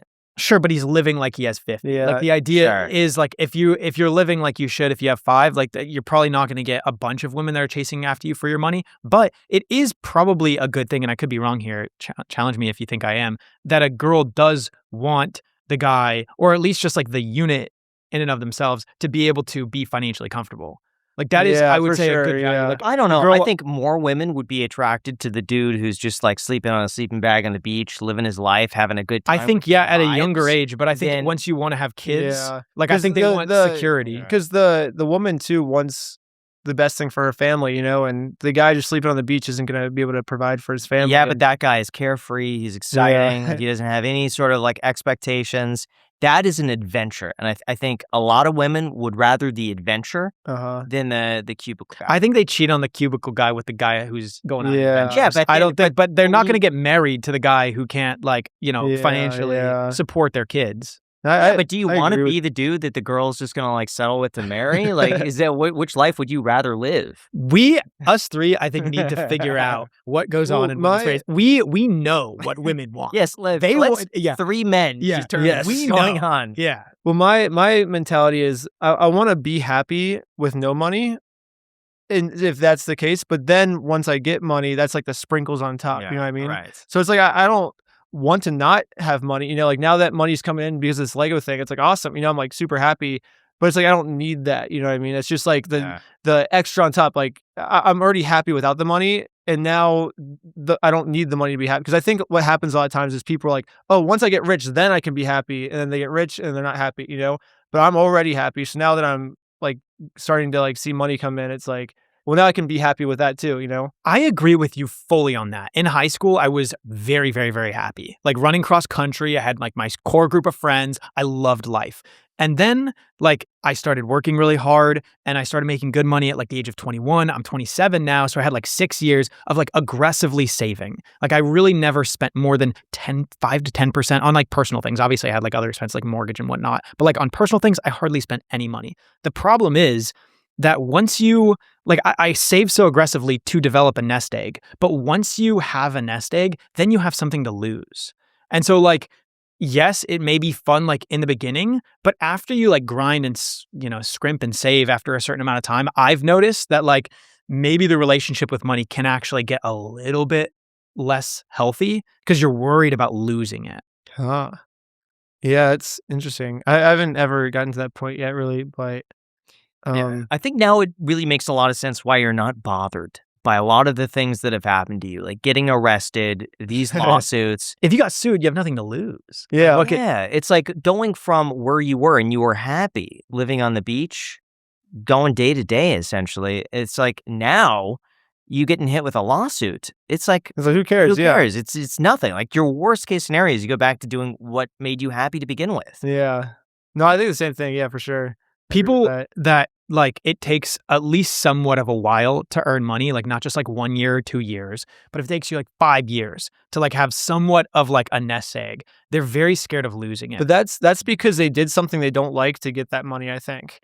So for me, like doing this whole Lego thing was super fun for me. Like I had a blast in the editing room when I'm like editing this, I'm like coming up with ideas. I'm like, this is so cool. I get to tell this story and I'm having so much fun. So it's like, even if this Lego video flops and gets demonetized, I'm still happy because I had fun doing, like, it was the adventure that made me happy, not the destination, you know? Yeah, but the thing is, you never know what you're going to end up enjoying in the future. And what if the thing that you enjoy in the future actually doesn't make any money? And that's like while I do love what I've done and I love what I'm doing right now, I do worry, like randomly on a random Tuesday evening, probably 4 years ago, I realized I love pickleball. What if I wanted to go be a pickleball pro? Like realistically, I'm not going to make any money until I become really good. And so like I want to open up my optionality. Like in the future, I want to be able to do whatever I want to do. We'll do both. Do podcasting and be a pickleball pro. True. But then I also love chilling. Well, then chill also. Jack True. likes doing a lot of things. I get excited over 5% of them making no money. They Yeah. have negative money. Yeah. Dang, we'll just do everything. That's been my life philosophy. If it's fun, go do it. How much do you sleep? I try to get 8 hours of sleep a night. This month hasn't been good on me, but before this month, I try to get 8 hours a night. Because I think even though you're sleeping like for more than like, say someone who sleeps like 4 hours a night, the person who sleeps 4 hours a night isn't going to be as productive during the day because they're tired, you know? So like, I think you're more productive to sleep more because then you get more done during the day. That's what I always thought about Elon Musk. Elon Musk claims he's like, yeah, I sleep like 3 to 4 hours a night, Really? like when I'm really. But he's also like a weird one of a kind. Yeah. I don't know if that applies to like people like me, you know, like I need my sleep or else I'm Me not too. productive. Yeah. I agree. Like everyone makes, just say like 3,000 decisions a day, but I feel like it's really like down to 15 decisions that actually make a material impact on your life. And you want to make sure that you're in a really good spot, like mentally, to make those 15 important decisions. Yeah, I think he has like Asperger's or something. So I think his brain works. He says his brain's always on. Like I think he probably has realizes- Asperger's, yeah. he realizes that his brain's different than other people. So maybe Elon Musk can get away with it, but your average person's going to need their sleep. I I agree think with they that. need more. I think we just solved yeah. Asperger's too.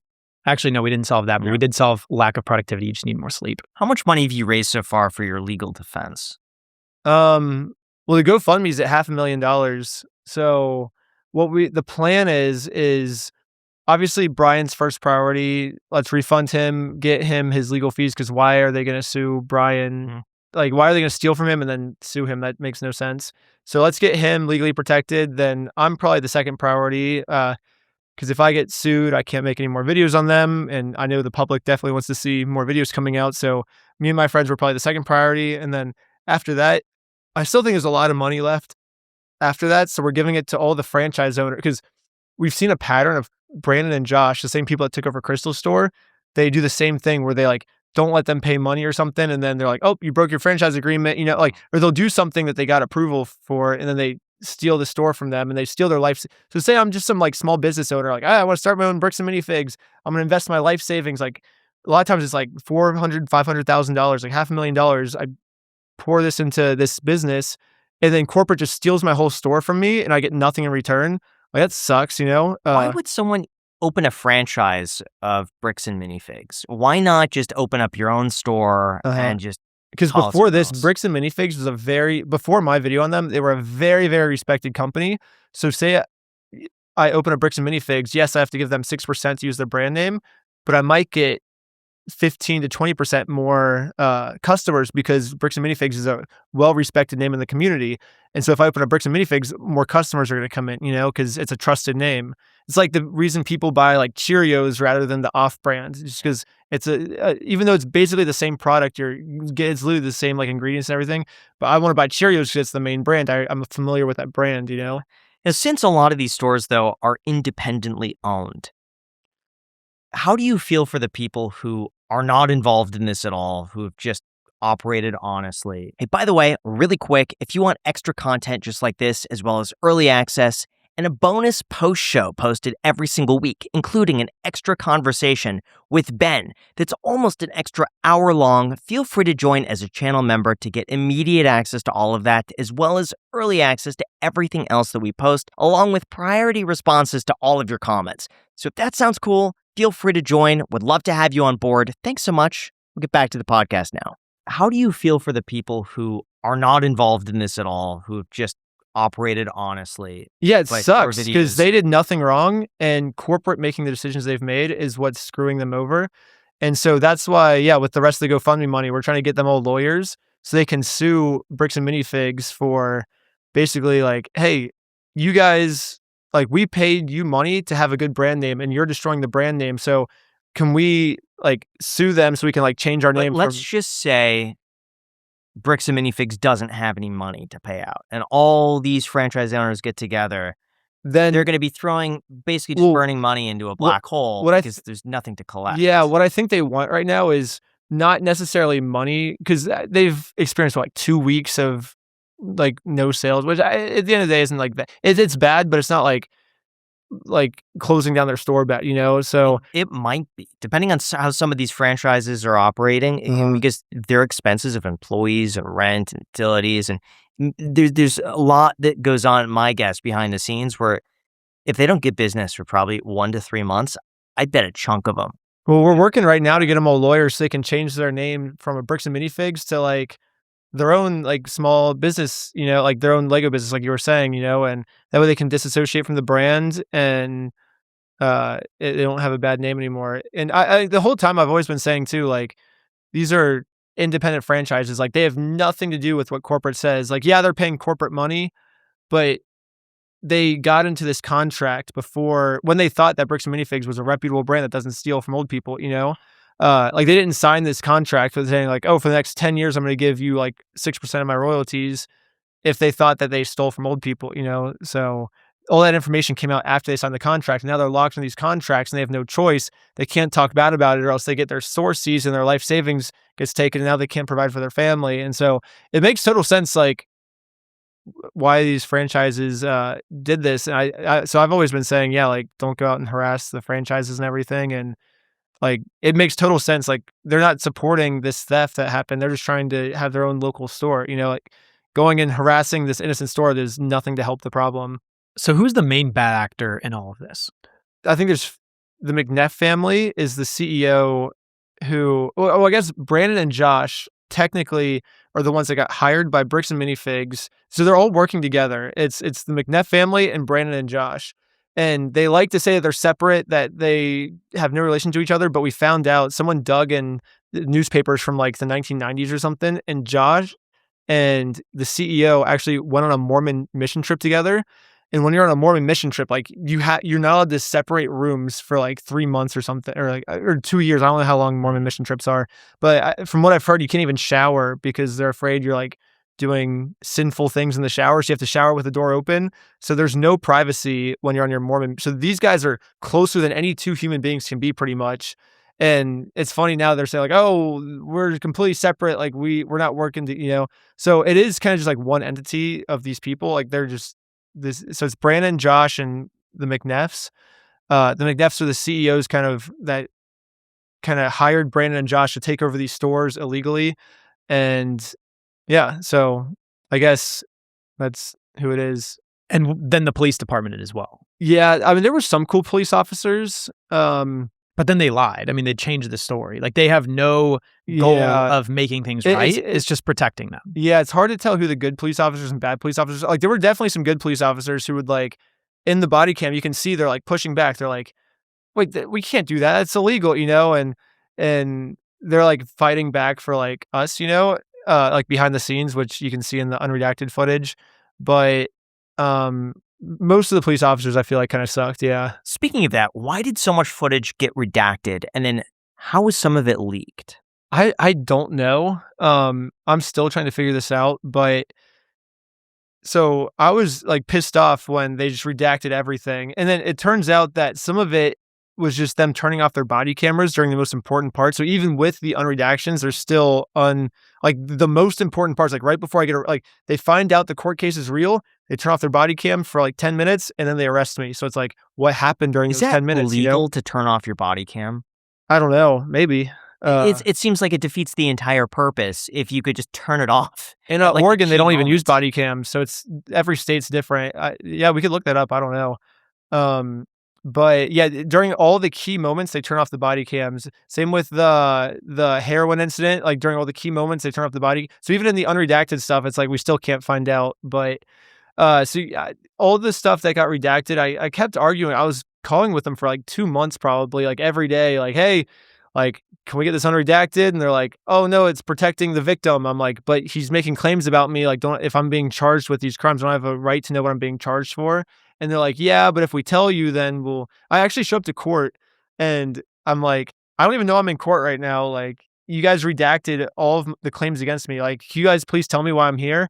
And then the prosecutor says, well, I'm hesitant to give him the footage because if we show him what he's being accused of, then he's going to use it for likes and clicks on his YouTube channel at the expense of our victim. And it's going to hurt our victim if we tell him what he's being accused of. I'm like, well, then what am I doing here in court, And they're like, okay, we'll schedule another court hearing. Why represent yourself, though? Why not get a lawyer on your behalf to maybe argue some of these claims that are against? I don't know, because I think the whole point of the video was to show, like, it's like standing up to the bully with no resources. Can the little guy stand up to the big guy? But if I get a lawyer, now it's the big guy standing up to the big guy, and there's no incentive for the little guy to. And so I wanted to really show, like, if we're creative, the little guy can stand up to the big guy. Like, that's the whole like theme of the video. And I think getting a lawyer involved would have defeated that purpose. Because then people would write it off. They'd be like, oh, he only won because he has a lawyer. Not because he's right, or not because he was creative, or not because he stood up for himself. He only won because he had to hire someone to stand up for him, And so I think it just completely defeated the message. Is there anything that they could offer you to just say, all right, you know what? I'll shake hands, put this to rest, and I move on? Yeah, I would love to move on. I thought it was going to move on a long time ago. I didn't think they would. I thought they were going to do the right thing a long time ago.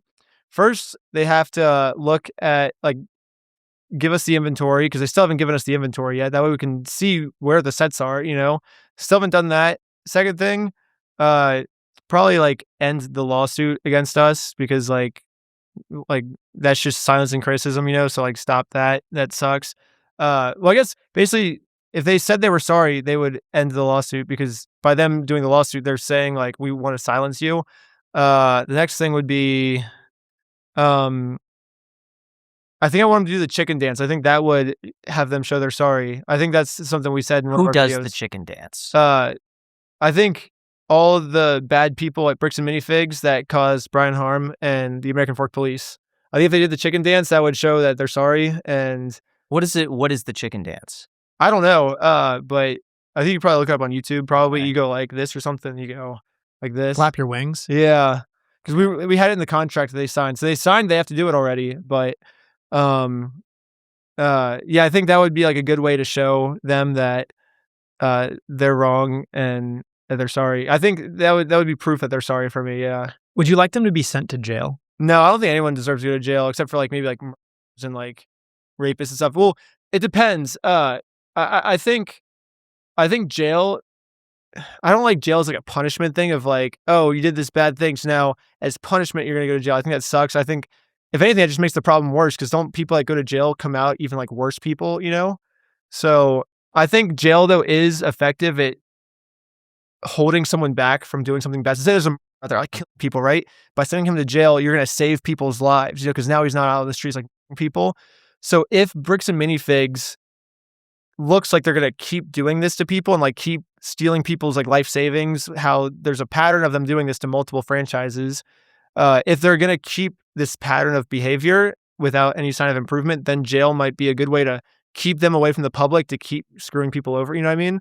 But like if they've learned their lesson, they're like, hey, we actually want to become a good, productive member of society now. We want to stop scamming people and we want to start helping people. Then I think there's no reason for them to be in jail, because like I don't care about like revenge, I don't know. I think jail as a revenge thing is stupid, but as a way to like keep them safe from harming other people, I think it can be effective, I guess. Can you find any sympathy within your heart for the Bricks and Minifigs executives?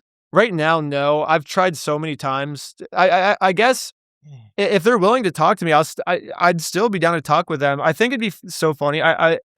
Me and my friends always joke about this. How funny would it be if we both just get set up to like lie detectors, and just have a like hour-long conversation, like no cuts or edits. We just sit down, like me and Ammon both with lie detectors, and we just have a conversation and just talk out the whole thing.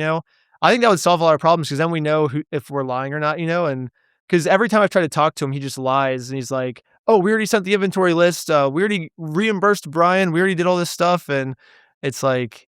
And so the conversation goes nowhere. But if we both had lie detector tests on and we could talk to each other, it'd be a productive conversation. Maybe, I don't know. But I think if he's down to willing to have a conversation with me, I'm still down to give him like a 30-second chance. I think everyone deserves like a 30-second chance. And yeah. But so far, every time I try and talk to him and I'm like, hey, let's solve this, it's just I'm calling the cops on you, and.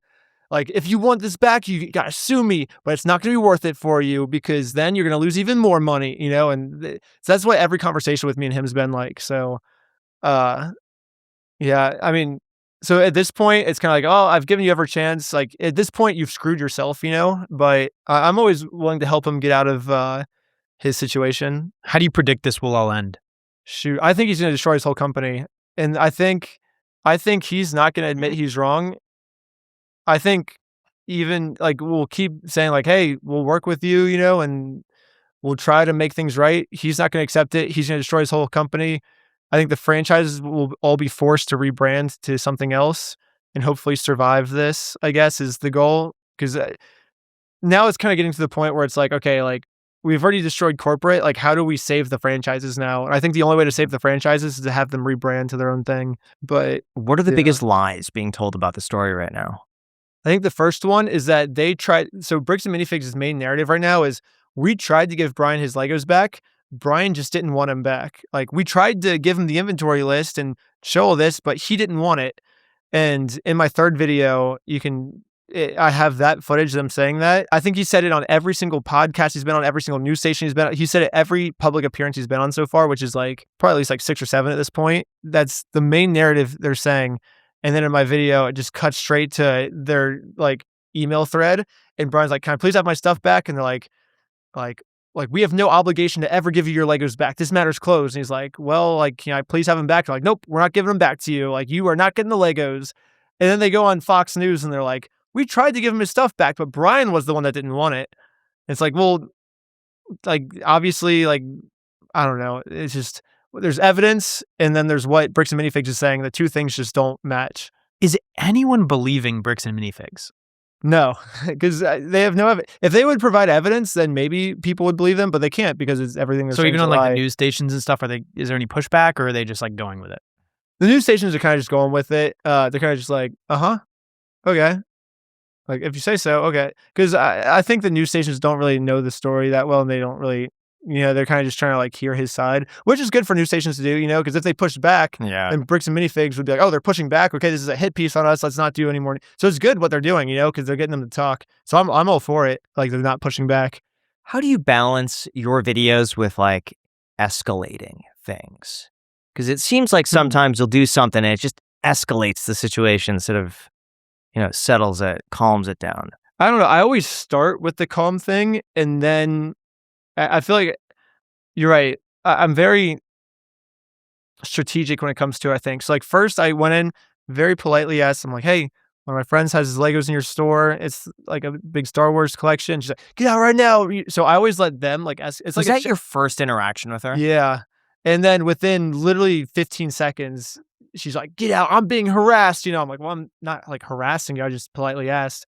But it's like a game of chess, like I'll take like a defense, I'll let them make like a stupid move, and then I'll make a stupider move, and I try to like match their energy. So I'll come in like calm, and then if they like I'll start and calm. If they bring it up to here, then I'll match them here, and if they bring it up to here, I'll match them here. So I feel like I don't ever escalate something more than their, like I just try and like bring my side to match their side, because otherwise they'll win, so What do you think is the most realistic outcome? I think, like I said, I really think Bricks and Minifigs is not going to apologize. I think the police department might apologize. I feel like they have more to lose, I think the police department might actually kind of like make things right, because it's like, I feel like, I don't know. I feel like the police might make things right, but I think the Bricks and Minifigs, I think they're so stubborn that they'll never admit they're wrong, and they'll just destroy their company, and all the franchises will have to figure out a way to save them somehow. I'm also curious, because of the virality of this entire story, do you think in the future, when this is kind of wrapped up, do you think that companies out there are just going to shut down as soon as they see you approaching? Well, they shouldn't, because like I feel like it's like, I don't know. Like, is that going to make it harder for you? Because now a lot of people have seen your face, and as soon as you it's walk not going to in, make it harder. it's- No, it's going to be easier, because now I have like more resources, more people behind me. If anything, it just makes it easier. But because I can always just like send someone in on my behalf, you know what I mean? Like, it doesn't have to be me going in. I can just send someone else in that they don't recognize. So that's not a problem at all. But yeah, if they see me come in, just shut down. I don't know. That would be good, I guess, because ultimately the goal, I always say like every single video shoot I've ever done, I always tell everyone involved, like, our first priority is to have fun and make sure like we accomplish our goal. The second priority is to get the footage, and like to tell a cool story. But that's never the first priority. It's like what we said in slacklining. Like in slacklining, I would always say, first priority is have fun. Second priority is look good doing it. And then third priority is be safe, So that's like my checklist. So the first one is have fun, like, and part of having fun is like accomplish our goal, so like get the Legos back in this example. That's our first priority. Second priority is, okay, like let's film this and like tell a cool story, and make it good for the audience. And I guess the third priority then is be safe and don't get in trouble. But that's, I tell every single person we film with those 3 rules. Like that's our priority checklist. What's your advice for other people who want to follow in your footsteps? Oh, that's a great question. I think my main piece of advice is, I'm not really like naturally talented at anything, but I just try really hard and I don't take no for an answer. So I think that's probably the best advice is, I think a lot of people don't do things because they're like, oh, well, I'm not as talented as him, or I'm not as good at like talking, or I'm not as creative as him. But it's like, I don't think I'm like naturally creative or anything, it's just, I just try really, really, really hard, and I don't stop until I accomplish my goal. So if that's your mentality, you're going to be successful, and like all my friends that are successful and not successful, I've never seen someone try really hard at something and not give up and not be successful. The only time people are not successful is when they end up giving up. So as long as you just want it bad enough, then you'll achieve whatever you want in life, Like I sucked at balance. Like I remember my first time on a Slackline, I was with 10 of my friends, and I was the worst one in my friend group. And like out of every single person, I was naturally the least gifted person at slacklining. But I just tried harder than all my friends, and I actually ended up becoming like the best in America at slacklining. And now people see me and they're like, oh, I wish I was born with as good of balance as you. And it's like, if only they knew that I was like, had the worst balance, when I first started. So people will just they'll see someone who's talented and skillful and just write that off as, oh, they were born that way, and when really it's like, no, literally I was born not that way. I just tried harder than everyone else. And that's the only difference that separates me from other people, is I just try harder. What's the most reckless thing you've done? Oh, shoot. We might have to censor this, but that was exciting. But that has to be censored. We can't say that yet. We're not allowed to talk about that, but that was fun. What's the most reckless thing you've done that you could talk about? I guess one that's on my Patreon right now, I had a 10-day standoff with the police. We were trying to turn this skyscraper into like the world's biggest like dick, I guess, like for an art piece. And we tried to turn a whole skyscraper into like a giant art piece. We had a 10-day standoff with like 100 police officers. There was like 2 or 3 police helicopters at all times. We'd like hire people from Craigslist to like throw us in food and stuff. That was pretty crazy. It's funny because I did that right before the Lego video, and I didn't get arrested on that. And then we did the other thing that I just told you about, which involves like the Secret Service and stuff. Didn't get arrested. And then I do a video on Legos and I get arrested twice. So it's like maybe serving papers to Josh. That's the most reckless thing I've ever done. That's the only time I've ever been arrested. So yeah, I shouldn't have. It was dangerous for me to serve him those court papers, or maybe making the GoFundMe. That was pretty reckless. Making that. It's the only time I've ever been in trouble. You infiltrated Scientology. Oh, that Curious, was pretty what is crazy the- too. Yeah. What is like the conclusion? Forgot about that. Overall thoughts of Scientology, their practices. Like, give us the general Ooh. idea. So Scientology is interesting. I was living in my car at the time. So I was off the beach and into a car at this point. And one of my friends lived right across Scientology. So I'd hang out with him at his house sometimes, like take a shower and stuff. And it's literally his house, Scientology, like right across the street. And I'm like, what goes on inside there, you know? So I'm Googling it, and they're like, basically all I could find is that people pay like millions of dollars to believe in an alien that a science fiction writer wrote about. And everyone's like, why do they believe in this? Like, it's obviously science fiction, you know, like fiction means not real, but they think it is real. Like, how does this make any sense? So the more I looked into it, just the more questions there were with no answers. I'm like, why has no one just gone in with like secret cameras and just filmed inside? You know, it was pissing me off that no one's thought to do this, because I wanted to find, I'm like, I want to see the footage of what goes on inside. You know, the harder I looked, I couldn't find it. So I was like, you know what? I've never done a documentary. I was just a slackliner, just living on the beach at this point, you know? So I was like, you know what? I'm going to be the person to go in. Like, I don't do documentaries, but I'm going to, sorry about the banging. I was like, I'm going to go in and be the first person to find out what actually goes on inside Scientology. I'm going to answer this question for all of us. And I did it. I posted online. I think it was kind of viral, I guess. And I was just like this like surfer, extreme sports dude, just like taking down this like huge religion, I guess. And people liked it, I guess. I was like, I guess I'll just keep doing it. It's pretty cool, you know. I like solving mysteries and stuff that have never been solved. It's kind of like a fun thing for me. So I was like, maybe this will just be my genre, you know. Because I was kind of getting to a point where every month I was going to the hospital for slacklining. Like, I was just breaking a bone like every single month. So I was like, yeah, maybe this will be a good like change of careers for me, you know. I can like not have to like go to the hospital all the time. I'm curious if you could distill Scientology down to like one general conclusion or idea, what would it be?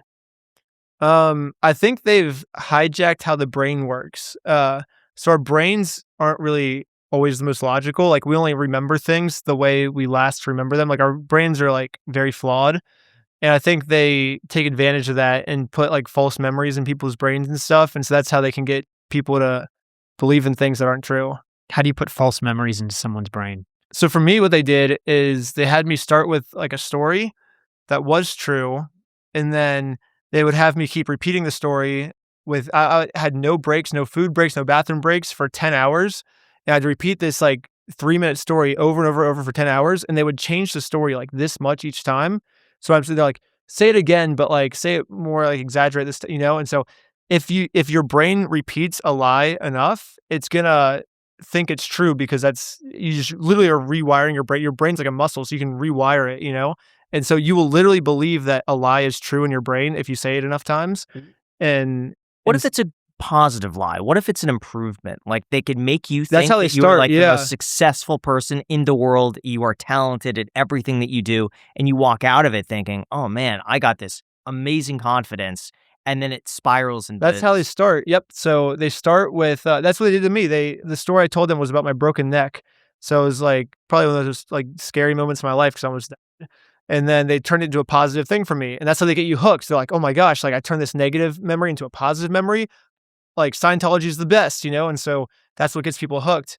But then they start to say, okay, like now our mission is to like defend the world from this Xenu alien, you know? And they start saying stuff like that. Like, basically, if any of your friends or family don't believe in this Xenu alien that we have to defend from, then they're on Xenu's side, and we have to like, you have to block them from your life. You can't talk to them. They're evil now, you know?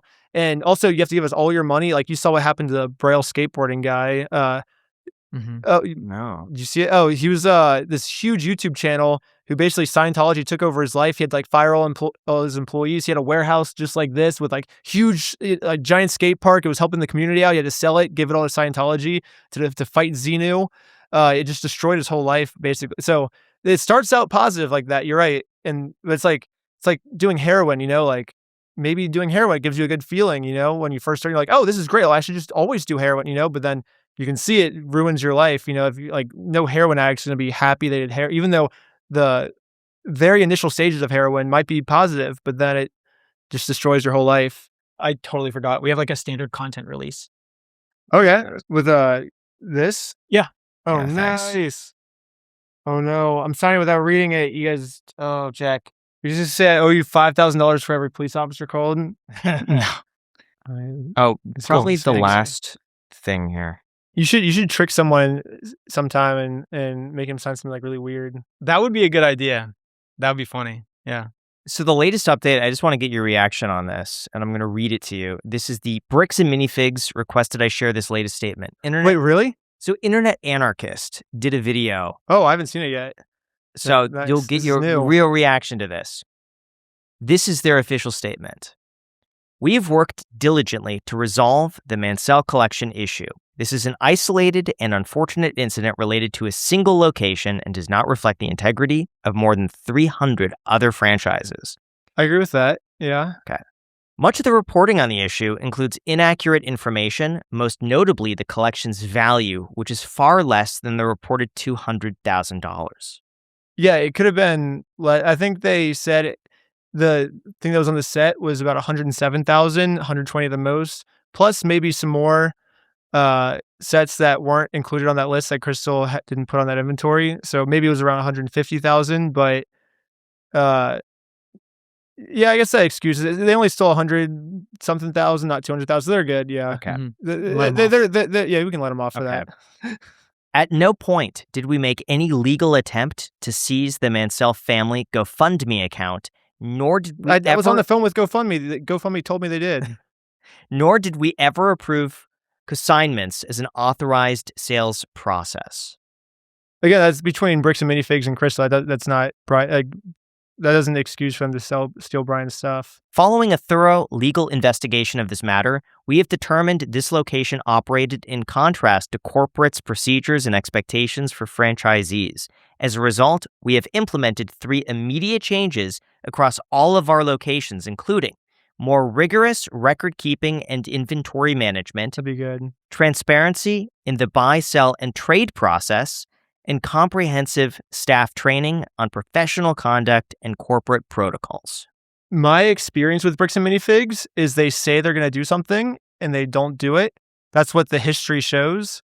So I would be surprised if they are going to, but maybe now with all the public pressure, they will. It sounds like they're trying to do a good thing according to that. But also, I mean, they said I could have the Legos back if I just walk in, and I walk in and they call the cops on me. They said they would give me the inventory list if I email them. I email them and they say, if you email us one more time, we're going to call the cops on you. So they always say they're going to do things. So maybe I'll get proven wrong, but I think the world is skeptical right now, We got this These are last history. sentence. We remain committed to resolving this issue in a way that all parties can endorse. Yeah, I think the world wants to see them follow through with what they're saying. I think they're saying the right things, except for the GoFundMe. They did try to take the GoFundMe. How do you know they tried to take the GoFundMe Because I down? called GoFundMe. They said, hey, we received this letter. Like, we can't keep this up. I was on the phone with like some top people from GoFundMe, and we were talking like all night, and they're like, hey, Bricks and Minifigs is gonna come after us if we keep this up. And they're sending us like the TRO and stuff, kind of like they did with the Patreon. Wow. They're probably also gonna say like, oh, we never tried to take Patreon down, and then they do. Like, here's the thing about Bricks and Minifigs that we've realized is if they say something, 99% chance it's just not true. So that's kind of how we've been working. So if they say something, it's about 98 to 99%, I think is what probably about, I'd say, is an accurate thing of like what they say is not true. So it's just, I would love for them to follow through with what they're saying, because they are saying, a lot of times they do say the right things, they just don't, actions speak louder than words, and I think that's why they're getting so much hate right now, is because they always say the right thing and then they do the wrong thing. So we would love to see them do the right thing instead of just say the right thing. If they do the right thing, I will give them credit for it. I will be like, hey, Bricks and Minifigs finally did the right thing. Let's like applaud them for this. I would be happy to do that, but It seems very easy. All it would take is just about $100,000 to make it all go away. Just I give the think guy possibly 100 grand. less. Yeah. Because he's already been paid for some. Maybe Crystal stole something, you know? Like Yeah. we're not asking for Bricks and Minifigs to pay for maybe what Crystal underpaid him, you know? So if Crystal did take some, they would owe him less than 100 grand, you know? Yeah. So I think they only need to pay him what they owe him. And but they won't do that for whatever reason. But I don't think they need to pay him more than what they owe him. Just what they just the sets that they still have of his, you know. And they have to do the chicken dance. And the chicken dance, yeah. Because at first they wouldn't have to do the chicken dance, but because they brought it on this long and because they've done this much harm to us, I guess, and Brian, I think the chicken dance is now a good measure. You know, like I don't think like sending someone to jail is really like. I would feel bad honestly if I sent someone to jail for like punitive reasons. If you're like a danger to society, then you can go to jail. But as long as they are like, okay, we're improving, we're not a danger to society anymore, then I think the chicken dance would be a fair. You're not asking for much. Yeah. I mean, it seems pretty reasonable. What do you think the percentage likelihood is that you somehow end up in jail? I don't think it would happen. I think the internet under would be crazy. Yeah, under 0.5%. Like I would it's say so so, small. yeah. 1 in I a think- 1,000. I mean they're trying as hard. If you ask Bricks and Minifigs, I think they would say probably like 70 to 80%. Because they're confident they're sending me to jail. But for me, like, I mean, I film everything. So everything they're accusing me of, I didn't do. Like, you know, like they're saying I made all like the main reason they're trying to send me to jail right now is for making all these like death threats and stuff against them and like trying to burn the place down and stuff. And it's like, you can have my whole hard drive. Like I didn't do anything, you know? Like I've already submitted most of the footage to the police already. So the police already know like what really went on, you know? Yeah. So through this all, what is the main lesson that you've learned?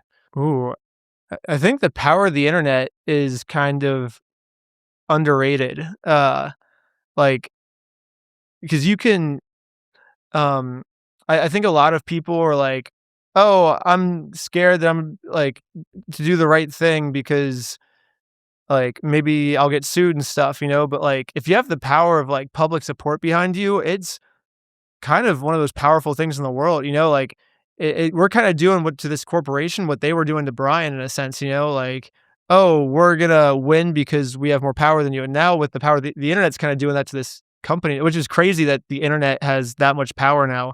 But I guess it really speaks things to how powerful the internet is. And what would your advice be to the average viewer watching this right now?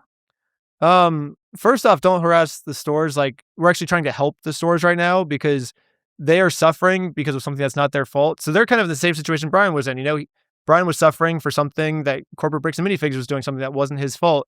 And so now all the stores are kind of in the same situation. So harassing the stores would be kind of like joining Bricks and Minifigs' side, right? Because the stores or Bricks and Minifigs corporate is hurting these franchises. And now if you're also going and harassing these franchises, you're just teaming up with corporate Bricks and Minifigs, which makes you the bad guy.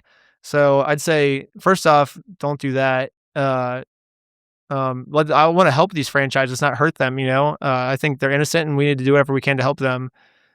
That's probably my number one message right now. What about any message outside of the whole Bricks and Minifigs thing? Just something about life in general. I'd say go out and do whatever's like fun for you.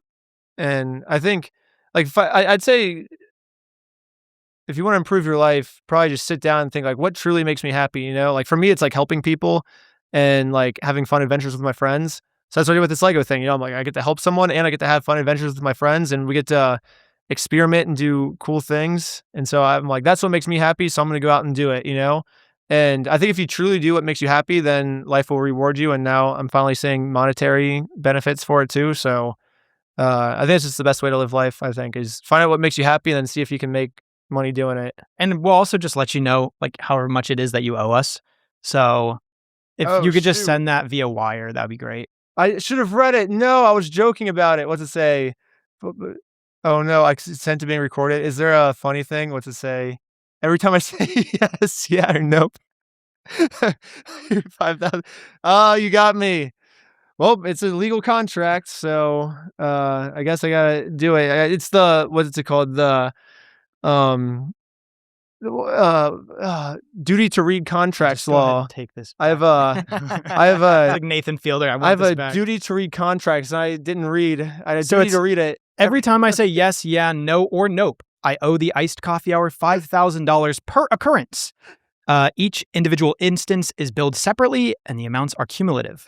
I understand that compensation, if any, for my appearance will be discussed separately and is not guaranteed by this agreement. Nods, head shakes, yup, and nah count too at production's discretion. So it's, and we'll count everything. We could easily just settle for an amount. Roll now, the clip, though. see how many There is times no I said limit it. and no refund, and there is no one that didn't count. So thank you. Duty to read contracts law. I should have read the I have a duty Guys, to read and I didn't read it. Your contracts, unless Always it's read the like 30 contracts. pages, because that's just way too much time. But if it's like a short contract, I mean, you have no excuse, no reason. You see how short this is? Yeah. I didn't even want to like glance. I think I made that joke You while did. we were. You're like, You did. look at me not reading a contract. Oh no, I'm signing without reading it. You guys, you just say I owe you $5,000 for every police officer called. Oh, I thought for sure you're gonna be like, wait a second, let me read the contract. All right, well there you go, Well- guys. We're gonna frame this and put it up. Nice. Thank you guys so much for watching. Thank you so much for coming on the podcast. It was a really enjoyable episode. I think what you're doing is extremely noble. And one thing I like is that it does not seem like it's your goal to take corporations down. Like your goal is to not take a company down. It's to make something that's not right, by whatever means that is. Like you went and actually try to get information from the company. Like you try to, you gave them the honor, or like you seek justice. Well, I don't really want to take him down. I just want to see him do the chicken dance. I think that would be a win for me, you know? They're probably listening to this. Oh yeah, their lawyers are for sure. My watching this entire thing. My advice would be, I would say, do the chicken dance. It's funny, the lawyers are probably like in a meeting with him right now, like, So they said, all you have to do is do the chicken dance. Do the go chicken away. dance. And we can get business back on track again. You know, it would be an easy thing to do. The problem is that it sets a legal precedent that if they admit to any wrongdoing here, it could open them up to liability elsewhere. Well, just reach out and you guys can come to an actual like contractually You know what? binding Honestly, agreement all that you involves a chicken dance. And that is so much easier because realistically, from the way you're speaking, it really does. And it's the way that the court of public opinion, it sounds like you guys are going to go bankrupt. But the thing is, all you need is mediation. It's just getting in a room with you and just talking for a few hours. Like, Can we that have chicken technical dance tests be in hooked up to both private? of us. Could it be in private? Yeah, just in that's front what of you? mediation. No, I'm saying the What? chicken dance though. Or does it need to be posted? Oh, online? we can always negotiate the. Like, what if it's just Just you a- and them, and they're just a just like, private yeah, chain. they're, yeah, And just a lawyer in the corner in a chair, just like Yeah. taking notes. yeah. That's Is like there- a creep of like, oh, this is like for my personal entertainment. That's weird. I think that's the sign to call it. Guys, thank you so much for watching. Thank really you. means a lot. Shout out to the members. If you guys want to see the uncensored version, Oh, yeah. we will still censor the things you requested us. And to by the way, Nice. You there- can post it later once I post the videos. I'm still undercover. Someone's gonna contact him if we like. I'm still like undercover, I guess. Yeah. So there's a lot of bonus content for all the members out there. You get full access to this podcast, and there's a lot you'd probably want to hear. So we recommend joining the membership, and you also get access to our next episode before it goes live. So if you want early access to all of our episodes, join the membership. It really helps out tremendously. We'll also link to your GoFundMe nice. down below in the description. Does that open us up to liability? We no, linked I'm it. sure it's fine. Okay. Whatever. No, and if we everyone get shout out sued, to can we use GoFundMe. some of the Okay. GoFundMe funds? Yeah. for Oh, that? Yeah. well, Great. for sure. So if we get sued by Bricks and Minifigs, then we have that's literally some what money the to play GoFundMe around money's with, for. too. So anyone Bricks and Minifigs sues, we're gonna try to equal it up as equal as we can and try and get everyone lawyers. All right. Guys, So- thank you so much for watching. Really Means appreciate so it. much. Till next time. See ya.